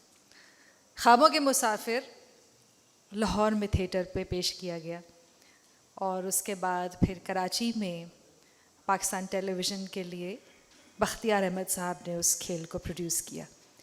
ये उस ज़माने की बात है जब मैं फ़र्स्ट ईयर की स्टूडेंट थी, और जब बख्तियार साहब के ऑफ़िस से कॉल आई इस ड्रामे के लिए तो मैं जब वहाँ पहुँची तो वहाँ अर्श मुनीर साहिबा, अज़रा शेरवानी साहिबा, कमाल अहमद रिज़वी साहब, शहज़ाद रज़ा, बहरोज़ सब्ज़वारी और तनवीर जमाल, और ये सब मंझे हुए अदाकार थे और मैं उस वक्त बिल्कुल नौआमूज़, और बख्तियार साहब का रोब दबदबा। उस ज़माने में पाकिस्तान टेलीविज़न पर जब ड्रामा होता था तो स्क्रिप्ट की रीडिंग होती थी पहले एक दिन, उसके बाद 2-3 दिन रिहर्सल होती थी और फिर रिकॉर्डिंग होती थी। बख्तियार साहब की ख़ास बात यह है कि ये सेट पे रिहर्सल करवाते, रीडिंग हुई, फिर ज़बानी रिहर्सल, उसके बाद सेट पे रिहर्सल कैमरे के साथ CR। तो उसका फ़ायदा ये होता है कि जब टेक करते हैं तो एक टेक में, एक गो में हो जाता है। और मैं तरसती हूँ कि काश दोबारा ऐसा मौका मिले कि कमाल अहमद रिज़वी साहब, बख्तियार साहब, अज़रा शेरवानी साहिबा, अर्श मुनीर, ऐसे लोगों के साथ काश दोबारा मौका मिल सके कि मैं असातिज़ा के साथ काम करूं, कुछ सीखूं। कि बख्तियार साहब रीडिंग के दौरान कह रहे, बीबी ये लफ्ज़ इस तरह नहीं, चावल नहीं, चावल चावल ऐसे कहिए। अब मुझे आज बताइए कि कौन से डायरेक्टर हैं आज जो अपने आर्टिस्टों को सिखाते हैं सही तलफ़्फ़ुज़। और कमाल अहमद रिज़वी साहब, उन्हें अपनी लाइनें तो याद थी, मियाँ जी का रोल किया उन्होंने, उन्हें सब की लाइनें याद थी क्योंकि पहले ये ड्रामा कर चुके थे। बख्तियार साहब से तो हम डरते थे, तो कमाल साहब से मैं पूछती थी, कमाल साहब वो किश्वर का रोल था, वो तोते से कैसे बात करूँ? एक दफ़ा तो इन्होंने बता दिया, दूसरी बार पूछने की हिम्मत नहीं हो रही थी। कमाल साहब ने मुझे समझाया, ऐसे बोलो, हक़ अल्लाह, पाक ज़ात अल्लाह, नबी तो खुदा का रसूल, तो गाफिल ना हो, खुदा को ना भूल। अच्छा, अब ये तोते से बातें, अब अपनी ज़िंदगी में मैंने कितने ड्रामे किए होंगे, कितने डायलॉग बोले होंगे, लेकिन वो तोते से जो डायलॉग मैंने बोले वो मुझे अभी तक याद हैं क्योंकि मुझे कमाल अहमद रिज़वी ने सिखाया था कि कैसे बोलने हैं।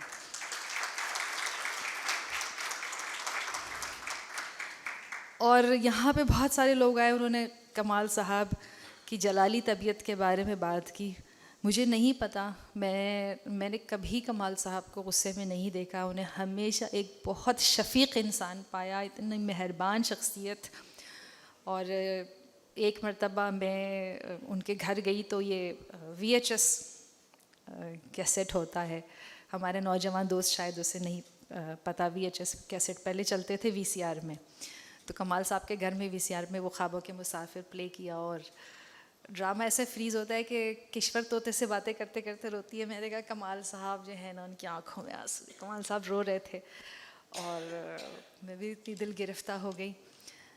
इतना असर है मेरे दिल पर, जहन पर उस ड्रामे का, कमाल साहब की शफ़क़त का, बख्तियार साहब के सिखाने का कि हम कभी नहीं भूल सकते। यहाँ मंसूर बैठा है, पाकिस्तान टेलीविज़न से आपका ताल्लुक़, मैंने देख लिया आपको, और आप बड़ी अच्छी अच्छी पोस्ट लगाते हैं। तो पीटीवी के हवाले से मुझे अच्छा लगता कि आज अगर पाकिस्तान टेलीविज़न के कोई यहाँ रिप्रेजेंटेटिव्स आते तो मेरी बड़ी ख्वाहिश थी कि वो भी बात करते। उनकी होंगी मसरूफ़ियात, वो नहीं लाए, लेकिन हमें इंतज़ार रहा उनका। तो मैं चाहूँगी कि बख्तियार अहमद साहब आपकी बहुत सारी तालियों में आएँ, कमाल साहब के बारे में बात करें।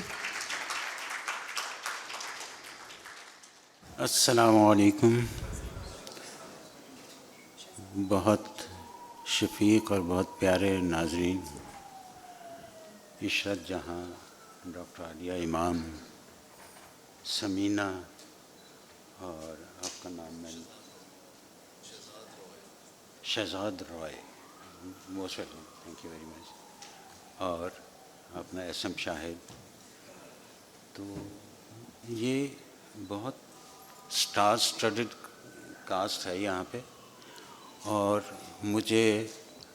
मैं एक अरसे के बाद आज आर्ट्स काउंसिल आया हूँ, और मुझे बहुत खुशी हुई है इन सबको देख के, आप सबको देख के, क्योंकि किसी भी ऐसी तकरीब के लिए हाज़िरी देना ये भी एक कार सवाब है। तो मैं कुछ ज़्यादा तो नहीं कुछ अर्ज़ कर सकता, सिर्फ एक बात पहले ये कह दूँ कि इशरत जहाँ साहिबा, कमाल अहमद रिजवी अभी तक एक्सप्लोर्ड नहीं है। उसका हर मिलने वाला एक अलहदा बाब है, और वो बाब जब मुरतब होंगे तो पता चलेगा कमाल क्या था। कमाल ही क्या, हमारे पाकिस्तान के, मैं बहुत फ़ख्र से ये कह रहा हूँ कि इतने बड़े बड़े लोग गुज़रे हैं कि अक्ल दंग रह जाती।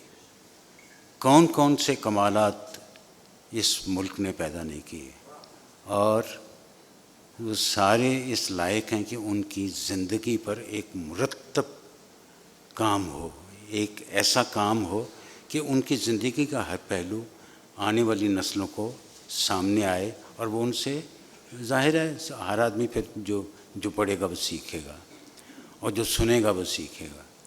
ये है कि इस तरह से एक, और ये इशरत ही काम कर सकती हैं। मेरे भी बस में नहीं, मैं बहुत ज़्यादा कमाल साहब को जानता हूँ, लेकिन हकीकत यह है कि उस तरह से तो नहीं जान सकता ना, जैसे एक बीवी जान सकती है। और मेरे खुशनसीबी ये है कि मुझे शुरू हुई से, यानी 1950 मैंने काम जब किया था, थिएटर का काम शुरू किया था, तो वो 1960 था, 1960। तो उस वक्त से ही कमाल साहब के साथ भी काम करने का बहुत ज़्यादा मौका मिला। उनके ड्रामों का मैं हीरो हुआ करता था, और उन दिनों ये बड़ा एज़ाज़ था कि जनाब आप मेन किरदार कर रहे हैं। इसी तरह से और बहुत से वाक़यात हैं। कुछ वाक़यात बड़े अजीब व गरीब भी मिले हैं मुझे। मैं कभी मौका मिला इंशाअल्लाह अज़ीज़, वैसे तो मैं अपने जो मैं कॉलम लिखता था तो उसमें मैंने काफ़ी तज़किरा किया है बाज़ चीज़ों का, लेकिन एक वाक़या मैं आपके साथ शेयर करना चाहता हूँ, और ये वो ट्रेजिक वाक़या है मेरी ज़िंदगी का जो मैं कभी भी भुला ना पाऊँगा। और मसला ये है कि उससे मुझे एक आइडिया होता है कि ये कौम किस तरफ जा रही है। हुआ ये कि मैं बदकिस्मती से या खुशकिस्मती से एक सोप नुमा सीरियल वगैरह में बतौर एन एक्टर बुक हो गया, और एक शाम हम शूटिंग कर रहे थे तो मेरे टेलीफोन पर मैसेज आया कि कमाल साहब का इंतकाल हो गया। मैं ज़ाहिर इतना शौक़ में आया, बहुत मुझे अजीब व गरीब लगा, उसके बाद मैंने जो हमारे उस ड्रामे के प्रोड्यूसर साहब थे या डायरेक्टर साहब थे, उनसे मैंने दबे लफ्ज़ों में कहा कि आप मुझे चंद सेकंड दीजिएगा, मुझे एक अनाउंसमेंट करनी है, मैं लोगों को बताना चाहता हूँ कुछ। तो उन्होंने कुछ ऐसे जब मुझे देखा कि भाई क्या है, उनका ख्याल था कि मैं डिस्टर्ब ही कर रहा हूँ, तो मैंने कहा दरअसल कमाल अहमद रिजवी साहब का इंतकाल हो गया। उनसे मैंने पूछा कि उन्होंने जब हैरत से मेरी तरफ देखा तो मुझे ख्याल आया, मैंने कहा आप कमाल साहब को जानते थे? उस डायरेक्टर ने मुझे कहा नहीं, मैं आधा उस दिन फौत हुआ था, इसलिए नहीं कि ये आदमी कमाल को क्यों नहीं जानता, इसलिए कि हमारी नई नस्ल क्या जानती है।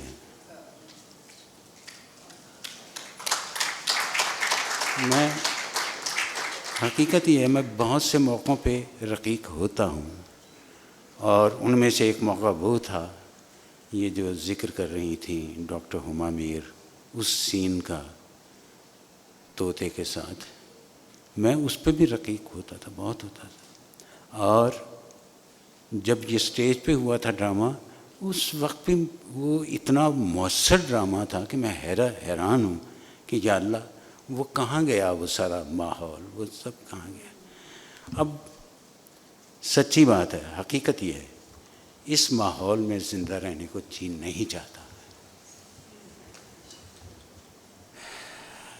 कमाल साहब की ज़िंदगी के बेशुमार पहलू, और मैं सिर्फ एक चंद अल्फाज में, मतलब ज़्यादा ही लंबा मजमून नहीं है, मैं उनका एक यानी गोशा ऐसे उठाऊंगा, और मुझे कुछ ज़्यादा वो नहीं करना। ये 1960 की दिहाई के इब्तदाई बरसों में मौसम गर्मा का ज़माना था। कमाल अहमद रिजवी, सिकंदर शाहीन अलमारूफ बेग कोशी और मैं हर शाम जब अलहमरा यानी पाकिस्तान आर्ट्स काउंसिल लाहौर में अपनी अपनी मसरूफियात से फारिग होकर अपने अपने उजलत कदों को रवाना होते, तो तीनों का पड़ाव सिकंदर शाहीन कोशी की वारिस रोड वाली वाक़े कोठी पर सिकंदर शाहीन के मामू जान की अर्दल में होता। समीना भी वहाँ रह चुकी है, वारिस रोड पर कुरातुल्लाइन हैदर वहाँ रह चुकी हैं। ये एक बड़ी तारीख़ी जगह है ये वारिस रोड, तो उसका मैं जिक्र कर रहा हूँ। हम सब भी उन्हें मामू जान कहकर बुलाते थे। हमारी तिकड़म की आपस में गाड़ी छनती थी। मुझे कमाल अहमद रिजवी की डायलेक्ट डिलीवरी बहुत पसंद थी, और सिकंदर शाहीन का खिलनड़ापन, लापरवाही और प्ले बॉयश वतीरा बहुत पसंद था। और इस पसंदीदगी की वजह यह थी कि मैं उस जैसा नहीं था। मैंने सिकंदर शाहीन की मोहब्बत में बाद में अपने दूसरे बेटे उस्मान का निक नेम भी कोशी रखा था, जो आज भी चल रहा है। कमाल को मैं उसके हैंडराइटिंग की खूबसूरती, साफ़ सुथरे पाकीज़ा लिबास की वजह से भी पसंद करता था, उसको नापसंद भी करता था। और उसकी बड़ी वजह उसकी दरीदा दहनी थी। सिकंदर शाहीन अपनी रेसिंग साइकिल, कमाल अहमद रिजवी अपनी कदरे नई और मैं अपनी कदरे पुरानी बाइसिकल पर सवार होकर सिकंदर की कोठी पहुंचते। रास्ते में Sikandar Shaheen sir Lawrence Olivia के एलपी रिकॉर्ड पर सुनी और उसी के अंदाज में याद की हुई रिचर्ड थर्ड की इब्तदाई सोलोलुकी, Now is the winter of our discontent, made glorious by the son of York, made glorious summer by the son of York, and all the clouds that lord upon our house in the deep bosom of the ocean buried. ये लापता रहता। उन दिनों हम Lawrence Olivia से बेइंतहा मुतासिर थे, जो आज भी हैं कि वो एक्टर ही इतने बड़े थे। कोशा कभी रिचर्ड थर्ड और कभी हैमलेट की खुद कलामी, टू बी और not to be that is the question, बहुत दोहराया करता। और जालिम अपनी आवाज़ और अंदाज़ लॉरेंस ओलिविये जैसा ही बना लेता था। उसकी इस इस्तेदाद को हम बहुत सराहते। हम तीनों एक्टर थे तो अपनी ट्रेनिंग इन्हीं अंग्रेज़ या अमेरिकन इसाज़ा से गायबाना लिया करते। कभी कभी हमें लाहौर में भी इसाज़ा मुयस्सर आ जाते। उनमें एक ख़ातून बैनुल-अक़वामी शोहर के मालिका एक अंग्रेज़ अमेरिकन एक्ट्रेस भी थी, मेरी डी हैवीलैंड। उन्होंने हम चंद उभरते एक्टरों को चंद हफ्तों की ट्रेनिंग दी। इन ट्रेनी अदाकारों में फ़ारूक ज़मीर गौरी भी थे। मेरी फ़ारूक से ज़्यादा मुतासिर हुई और ग्लास मैनेजरी में उसे कास्ट भी कर लिया। इन इसाज़ा में एक कास्टो वी एलोंसो भी थे, समीना जानती होंगी। कास्टो वी एलोंसो भी थे तो अंग्रेज़ मगर नाम कुछ इतालवी सा था और लाहौर के किसी अंग्रेज़ी स्कूल में पढ़ाते थे। उन्होंने ड्रामा मैकबेथ अलहमरा में करने का इरादा किया तो मुझे, कमाल अहमद रिजवी और अब्दुल बासित हक्कानी को मैकबेथ के इब्तदाई मनासिर में चुड़ैलों के किरदारों में कास्ट कर लिया। हम तीनों जिस्मों जहाँ से गए गुजरे थे, लिहाजा चुड़ैलों के रूप में खूब जच रहे थे। रिहर्सलों के दौरान में कास्टो वी एलोंसो हम पर हॉल के आखिरी कोने से चीखते, डोंट एक्ट, रिएक्ट, रिएक्ट, बिल्कुल इसी अंदाज में। ये इसलिए ताकि आपको पता, ये नहीं, मैं उसका एक नमूना दिखा सकूँ। फ़न अदाकारी में बेहतरीन असबाक में से एक सबक मैंने कास्टो वी एलोंसो साहब से लिया। बदकिस्मती से चंद रिहर्सलों के बाद मैकबेथ ड्रॉप कर दिया गया और हम मज़ीद असबाक से महरूम रह गए। लेकिन उस्ताद का सिखाया मैं आज तक नहीं भूला। शुक्रिया कास्टो वी एलोंसो साहब। एक और सबक जो मैं आज तक नहीं भूला वो 8वीं जमात में हमारे अरबी के उस्ताद साहब ने हमें दिया था। फरमाया, जो गलत को गलत पढ़ता है वो गलत पढ़ता है। तो ये थे हमारे इसाज़ा। सिकंदर के मामू जान पाकिस्तान नेवी से रिटायर्ड रियर एडमिरल थे और मादाम अजूरी के मियाँ थे। अपने वक्तों की मादाम अजूरी अपने वक्तों की नहायत मारूफ डांसर और एक्ट्रेस थी। मामू जान थे तो रिटायर्ड नेवल ऑफिसर, लेकिन थिएटर और ड्रामे के असरार और रमूज़ पर भी गहरी नज़र रखते थे। मुझे याद है जब मामू जान सिकंदर शाहीन के अलहमरा में खेले गए ड्रामे the night of the generals में अदाकारी की जौहर दिखाते देखकर घर लौटे तो सिकंदर शाहीन की परफॉर्मेंस पर नहायत सीख पाते। सिकंदर ने शायद वो रोल किया था जो फिल्म में पीटर ओटूल ने अदा किया है। उसे इतना बुरा भला कहा कि मैं भी उस डांट डपट को सुनकर तकरीबन कपकपाने लगा। हम जब वारिस रोड वाली सिकंदर की कोठी पर पहुंचते तो सिकंदर शाहीन उर्फ कोशा अपने महबूब रेसिंग साइकिल को कोठी के अंदर बड़े चाव से पार्क करता। हम अपनी साइकिलें बाहर गेट के साथ खड़ी करते और सामने बरामदे में एक तिपाही पर बहुत ही बढ़िया विलायती शराब की करीबल ख़त्म बोतल, 2 खाली और एक अदद सोडे की बंद बोतल का मैखाना सजाए है। सिर्फ सफ़ेद बाजामे में मलबूस शहनशाह अकबर के अंदाज में तशरीफ़ फरमा मोहतरम मामू जान की अर्दल में मिनमिनाती हुई आवाज़ों में गोया मुजरा बजा लाते और फर्श इस्लाम करके दाएं बाएं रखी कुर्सियों पर विराजमान हो जाते। उन दिनों मुहर्रम की आमद में चंद रोज़ थे तो जल्द ही मामू जान का दिल पसंद मौजू शुरू हो जाता। मामू जान खाली गिलास में 2 घूंट विलायती विस्की में सोडा मिलाकर कमाल के आगे खिसकाते और गोया होते। तो जनाब सैयद कमाल अहमद रिजवी, आपका दावा है कि आप नजीबुत्तरफ़ैन सैयद हैं। कमाल इंतहाई अदब के साथ जवाब में सर को ज़रा सा न्योड़ा कर अस्वात में दबे लहजे में मुन्नी सी जी का इशारा करता और अपना ग्लास उठा लेता। कोशी खिसक जाने के लिए उठना शुरू करता। मामू जान ख्वाब की निगाह डालते हुए उसे डांटते, कोशी बेटे आप तशरीफ़ रखिए, 2 गवाहों की भी ज़रूरत है। सिकंदर उठते उठते बैठ जाता। इतने में कमाल दूसरी चुस्की ले चुका होता। मामू जान सिलसिला कलाम जारी रखते हुए फरमाते, बेटे सैयद कमाल अहमद रज़वी, तुम्हें इतने बड़े दावे का सबूत मुहैया करना होगा।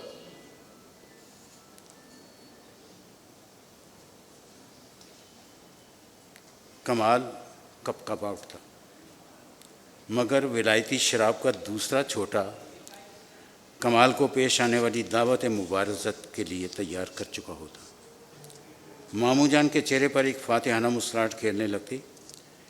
ख़ुद को नजीबुत्तरफ़ैन सैयद मनवाने के लिए कमाल अहमद रज़वी बेटे, आपको बेटा जी सिर्फ ये करना होगा कि 9वीं मुहर्रम की रात को मोची दरवाज़े की बगल से कज़लबाश जुलूस के आगे आगे जुलजना की बाग थामे जुलूस की सरबराही करता हुआ निकलेगा, और जब कज़लबाश ऐन मोची दरवाज़े पर पहुँचे तो इस दौरान में मामू जान कमाल की खिदमत में मज़ीद 2 घूंट अफरंगी मशरूब पेश कर चुके होते। कमाल गिलास लबों से लगाता और अब उसका चेहरा गुलनार हो चुका होता और वह हर नागहानी का सामना करने के लिए भी तैयार रहे होता। मामू जान शिश लेते और फायर दाग देते।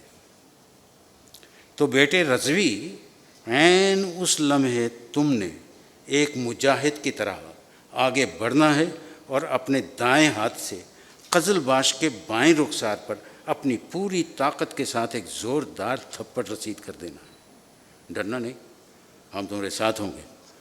और इसके साथ ही कमाल के चेहरे की गुलनारी सफ़ेदी के फ़ौरन बाद स्याही मैल जर्दी में ढल चुकी होती। बोलो बेटा, अपने नजीबुत्तरफ़ैन सैयद होने का सबूत मुहैया करने पर तैयार हो? 2 गवाह भी मौजूद हैं। ऐन उसी वक्त कमाल को अपना नामुकम्मल स्क्रिप्ट याद आ जाता जो उसे कल सुबह नकल करने को देना होता। मामू जान कहते, इन 2 होशो हवास गवाहों के सामने बात हो गई है, भूलना नहीं रज़वी बेटे, 9वीं मुहर्रम याद रखना। इस दौरान में सिकंदर शाहीन घर के अंदर खिसक चुका होता और ये महफ़िल नाओनोश उस दिन के लिए अपने अख्ताम को पहुँचती। मैं और कमाल अपनी अपनी साइकिलों की जानिब बढ़ते। कमाल मुझे फ़ौरन निकल चलने का इशारा करता। मैं और कमाल अपनी साइकिलों पर सवार हो जाते। कमाल अकेले वाद कॉलोनी का जाते हुए डरता था। हम दोनों तेज़ तेज़ ऐसे साइकिल दौड़ाते जैसे पीछे मामू जान आ रहे हों। यूँ हम जल्द जल्द पैडल मारते 2-2.5 मील दूर वाद कॉलोनी पहुँचते। मैं कमाल को उसके क्वार्टर पर बहिफाजत छोड़कर वापस मजंग में अब वाक़ अपने छड़स्तान में थका हरा पहुँचता और सैयद कमाल अहमद रज़वी के 9वीं मुहर्रम वाली रात को पेश आने वाले हौलनाक अंजाम के बारे में सोचता हुआ डर डर के ढेर हो जाता। उन्हीं दिनों में मैंने साइकिल पर सवार कमाल को वहदत कॉलोनी पहुंचाते हुए ये फ़िक्रा कहा था, Kamal, there are times when I love you and there are times when I hate you. वजह इस फ़िक्रे के नज़ूल की ये थी कि कमाल अपने दोस्तों और साथियों को कभी तो इतना तंग कर दिया करता था कि हर एक को ज़िज करके रख देता था, फिर अक्सर इतना मिस्कीन हो जाता कि हर कोई उसके लिए दिली तौर पर अफसरदा हो जाया करता। मुहर्रम के शुरू तक हम तकरीबन रोज़ाना ही वारिस रोड की कोठी के बरामदे में तशरीफ़ फरमा मामू जान के हुजूर हाजिर होते और हर बार कमाल के 9वीं मुहर्रम के सबक की याद दहानी कराई जाती। हर रोज़ कमाल को ऐन क्लाइमेक्स के वक्त कोई काम याद आ जाता और फिर वो गैर हाजिर होना शुरू हो गया। हत्ता के 6ठी मुहर्रम आ गई और कमाल यकसर गायब। मैं भी कहीं उलझ गया और वारिस रोड की सिकंदर शाहीन की कोठी भी हमारे जहनों से महव होती गई। मैं सिर्फ सिकंदर शाहीन की वालदा मोहतरमा के हाथ का पका कौरमा मुझे अब तक याद है। ऐसा लजीज कौरमा मैंने इससे पहले और बाद में कभी नहीं खाया। बहुत बहुत शुक्रिया।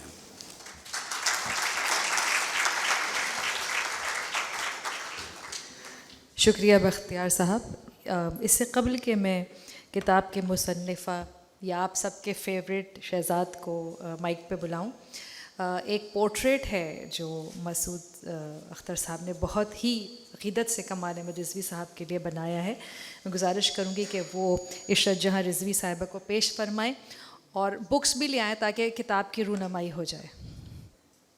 बहुत सारी तालियां, बहुत खूबसूरत कोशिश।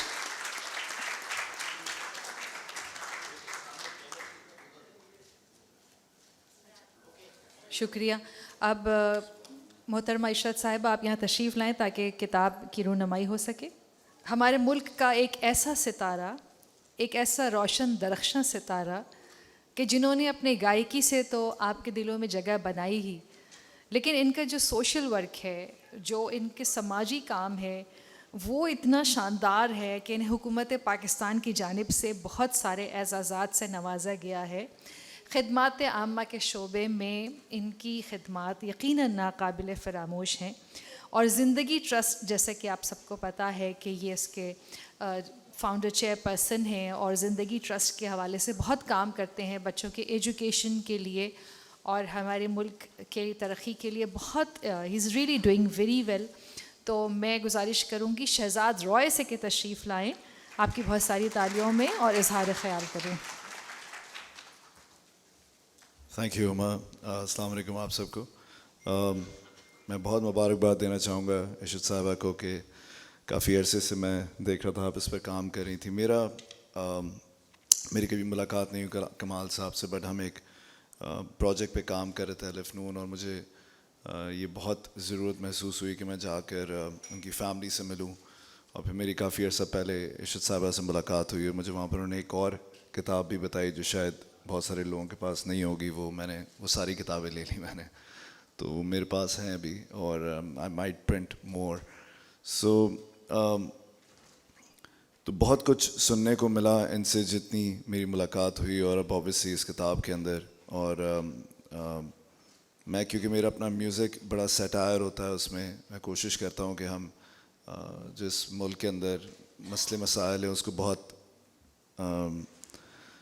आम ज़बान में बयान कर सकें गाने में। तो इसके चैम्पियन तो कमाल साहब थे अलिफ नून के अंदर, कि जिस तरीके से वो चीज़ें बताते थे, और तो वो एक ताल्लुक़ बग़ैर मिले हुए भी मुझे लगता है कि है उनके साथ। और एक वो वोकैबुलरी जो इतने आसानी से वो ऐसी बातें कह जाते थे जो हम सोचते ही रहते हैं कि अगर आप कहेंगे तो ये तो कंट्रोवर्सी हो जाएगी, तो मसला हो जाएगा, बट वो बहुत आसानी से वो तमाम बातचीत कर देते थे। मुझे अंदाज़ा नहीं था कि वो इतने गुस्से वाले थे, और ये मुझे बाद में पता चला कि उनका बहुत प्यार भी था और गुस्सा भी था। मैं असूलन वैसे गुस्से के ख़िलाफ़ हूँ और मैं चाहता हूँ इंसान को गुस्सा नहीं करना चाहिए, और इसीलिए मैंने इस मुल्क में बच्चों को उस्ताद ना मार सके इसलिए लॉ मैंने पास कराया था इस मुल्क में।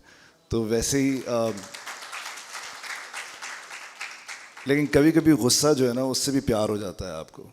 तो कुछ लोगों का गुस्सा ऐसा होता है कि जिससे आपको सीखने को मिल जाता है। आई थिंक कमाल साहब को मैंने देखा तो नहीं, बट मुझे लगता ही है कि उनका गुस्सा ऐसा था कि जिससे आपको सीखने को मिलता था। तो बस मैं यही कहना चाहूँगा कि मुझे बहुत खुशी है आज मैं यहाँ पर हूँ, और इशरत साहिबा को मैं बहुत मुबारकबाद दूँगा, एंड आई होप कि हमारी यंग जनरेशन इसको पढ़े। और मेरा मकसद ही ये है कि जो मैं प्रोजेक्ट भी कर रहा हूँ, ताकि ज़्यादा से ज़्यादा लोग कमाल साहब की राइटिंग को और उनकी जो थॉट थी उसको कहीं वो हम तो नहीं ज़िंदा कर सकें, हम इससे उस नाम को आगे ला सकेंगे। फिर लोग रिसर्च तो खुद ही करते हैं। Thank you.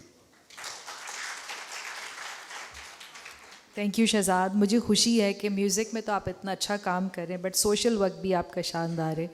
और अभी हम ये बात कर रहे थे कि last we met was in Vancouver Canada, वहाँ पे पाकिस्तान डे पे ज़बरदस्त प्रोग्राम था। और अभी 2 साल से तो कोविड की वजह से वहाँ नहीं हुआ शो, लेकिन अब भी लोग ये कहते हैं कि इतने कॉन्सर्ट्स हुए बट शहज़ाद वाला वाज द बेस्ट जो भी हुए। That was great. तो हाँ हाँ बजाएं तालियां, अच्छे से बजाएं। एक आर्ट्स काउंसिल में ही इशरत भाभी थी, कमाल साहब हयात थे। अलिफ नून किताब जो है वो यहाँ मेज़ पे रखी हुई थी और ये तकरीब हुई थी जो हमारा ऑडिटोरियम है वहाँ पर। कमाल अहमद रिजवी साहब का एतराफ़ कमाल हुआ था और उसकी सीडीज़ थी। फिर हमने एक कमाल साहब की कमाल की बातें, इशरत साहिबा ने वो बुक लॉन्च यहाँ पे की थी। और आज खोया हुआ आदमी, कमाल साहब की सवाने। इशरत जहाँ रिजवी साहिबा जो हैं वो इतनी उम्दा लिखारी हैं, ये इसका अंदाज़ा आपको ये किताब पढ़कर होगा। यहाँ अक़ब में मेज़ पे वो किताब मौजूद है, आप चाहें तो वो किताब देख सकते हैं, ख़रीद सकते हैं। उसके अलावा कमाल साहब की जो दीगर किताबें हैं वो भी यहाँ हैं। मैं आपको ये भी बताऊँ कि कमाल साहब के पास किताबों का बहुत बड़ा एक ज़ख़ीरा था जो उन्होंने इशरत जहाँ रिजवी साहिबा ने arts council of Pakistan Karachi की जो जोश मरी लाइब्रेरी है वो बुक्स उन्होंने यहाँ उनको डोनेट की। और हमने यहाँ ऊपर एक पूरा एक सेक्शन बनाया है बुक्स का, उसका हमने नाम दिया है गोशाए कमाल अहमद रिजवी, और उसमें कमाल अहमद रिजवी साहब की सारी किताबें मौजूद हैं। मेरी ख्वाहिश होगी कि आप ऊपर जाके लाइब्रेरी देखें, वो वाकई state of the art library है, ख़ास तौर पे ये कमाल अहमद रिजवी साहब का गोशा जिसमें कमाल साहब की किताबें मौजूद हैं। कमाल साहब के पास पेंटिंग्स का भी ज़ख़ीरा, उनका फ़र्नीचर आप देखें वो भी एंटीक, और जैसे वाकई एक शाहाना मिजाज उनका और शाहाना ज़िंदगी जैसे उन्होंने गुजारी। हालांकि उन्होंने ज़िंदगी में बहुत नशेफ़ व फराज देखे, लेकिन उसके बावजूद उनकी शख्सियत में जो एक हमें मिलता है वक़ार और करिश्मा, उसके क्या कहने। हम तो बहुत शुक्रगुज़ार हैं इशरत जहाँ रिजवी साहिबा के, उन्होंने ये किताब लिखी ताकि हमें कमाल अहमद रिजवी साहब की ज़िंदगी के बारे में और वो बहुत सारे पहलू जो हमें नहीं पता थे वो इस किताब के ज़रिए से हमारे सामने आए। तो मैं अब आपकी पुरज़ोर तालियों में इस किताब की मुसन्निफ़ा और कमाल अहमद रिजवी साहब की अहलिया मोहतरमा इशरत जहाँ रिजवी साहिबा से गुजारिश करूँगी तशरीफ़ लाएँ। बहुत बहुत शुक्रिया आप सबकी मोहब्बतों का और तमाम हाज़रीन का जो यहाँ आए, मेरी हौसला अफजाई की। और मैंने जो किताब लिखी उसको बहुत से लोगों ने अप्रिशिएट किया, अगर कुछ लोगों ने नहीं किया तो ये मेरा मसला नहीं है। तो मैं इस मामले में अपने आप को बहुत ही खुश नसीब समझती हूँ इस मामले में कि मैंने अपनी ज़िंदगी के 31 साल बहुत ही नफीस और बहुत ही काबिल सताइश और बहुत ही उम्दा आदमी के साथ गुजारे। और मेरे ख़्याल में बहुत कम औरतें खुश नसीब इस तरह होती हैं कि इस तरह का साथ उन्हें मिल जाए। रही कमाल अहमद रिजवी की बात, तो जब ये किताब मेरी आई मैंने बहुत से लोगों को ओवरसीज़ भी भेजा, तो एक इनके बहुत ही करीबी अजीज़ थे, तो उन्होंने मुझे इनके बचपन का एक किस्सा सुनाया जो इनके सीनियर ने उनको सुनाया था। कहने कि जब ये बहुत ही 12 साल के थे, स्कूल में पढ़ते थे, तो ये छोटे थे, इनसे सीनियर जो स्टूडेंट थे तो वो ये रहते थे गांव में। तो एक छोटा सा रेलवे स्टेशन था, वहाँ पे ये मालगाड़ी रुकती थी जिसको कार्गो ट्रेन, फ्रेट ट्रेन जो होती थी, थोड़ी देर को रुकती थी, 3 मिनट को चली जाती थी। तो कमाल अहमद रिजवी का कहना है कि उनका वतीरा ये था कि वो कागज़ पे अशार लिखते, उसके आगे लिखते कमाल अहमद रिजवी, 4-5 बनाए, जैसी ट्रेन रुकी वो दौड़ते हुए जाते थे, उसको डालकर आ जाते थे। वो ये रोज़ काम करते थे। फिर एक दिन उन्होंने पूछा कि भाई आप ये क्यों करते हैं, इसका फ़ायदा क्या है? ये कोई मालगाड़ी है, कोई पैसेंजर ट्रेन नहीं जो आपको पड़ेगा। कहने लगे पढ़ने की बात नहीं है, जहाँ जहाँ ये ट्रेन जाएगी वहाँ कमाल अहमद रिजवी का नाम जाएगा, तो इस तरह कमाल अहमद रिजवी पूरे वर्ल्ड में मशहूर हो जाएगा। तो उनकी जो बचपन की ख्वाहिश थी, जो छोटी छोटी, मुझे ये किस्सा इतना अच्छा लगा कि मैंने कहा देखिए जो बचपन में ख्वाहिश होती है, इंसान जब बड़ा होता है उसकी ज़िंदगी में अल्लाह ताला वो ख्वाहिश ज़रूर पूरी करता है। हर एक आदमी का जो एम्बिशन होता है, चाहे वो अर्ली एज में हो, मिडल एज में हो या लेट एज, मगर वो आपको मिलता ज़रूर है। तो इसी तरह कमाल ने जो बहुत उनका थिएटर का पैशन था, पूरी उम्र उसमें लगा दी, उसमें उन्होंने बड़े दुख सहे, बड़ा कुछ हुआ जो मैं इसमें लिख चुकी हूँ, मैं दोबारा नहीं उसको रिपीट करना चाहती। मगर ये कि उन्होंने जो चाहा उन्होंने उसको अचीव किया, और वो अगर वो गए भी इस दुनिया से, वो बड़े मुतमईन गए थे इस मामले के, उन्होंने जो सोचा वो किया, मगर वो गैर मुतमईन इसलिए थे कि उनका आखिर वक्त था कि उन्हें अभी और बहुत कुछ करना है, मगर उनकी उम्र ने उनका साथ नहीं दिया। बहरहाल जो मैं समझती हूँ कि जो भी किया मेरी नज़र में बहुत किया, और आप लोगों की मोहब्बत है, अभी भी आप लोग आते हैं, मिलते हैं और उसी मोहब्बत से मिलते हैं। जब मैंने इस किताब की तैयारी की, जो कमाल के अहबाब थे, यकीन मानो उन्होंने इतनी मोहब्बत का सबूत दिया कि मुझे कमाल अहमद रिजवी की गैर मौजूदगी का, उनके ना होने का इन्होंने बिल्कुल एहसास होने नहीं दिया। इसलिए मैं आप सबकी और उनकी सबकी ममनून है कि उनकी वजह से, उनकी मोहब्बतों की वजह से मैं आज इस काम में सुरखरू हुई। बहुत बहुत शुक्रिया।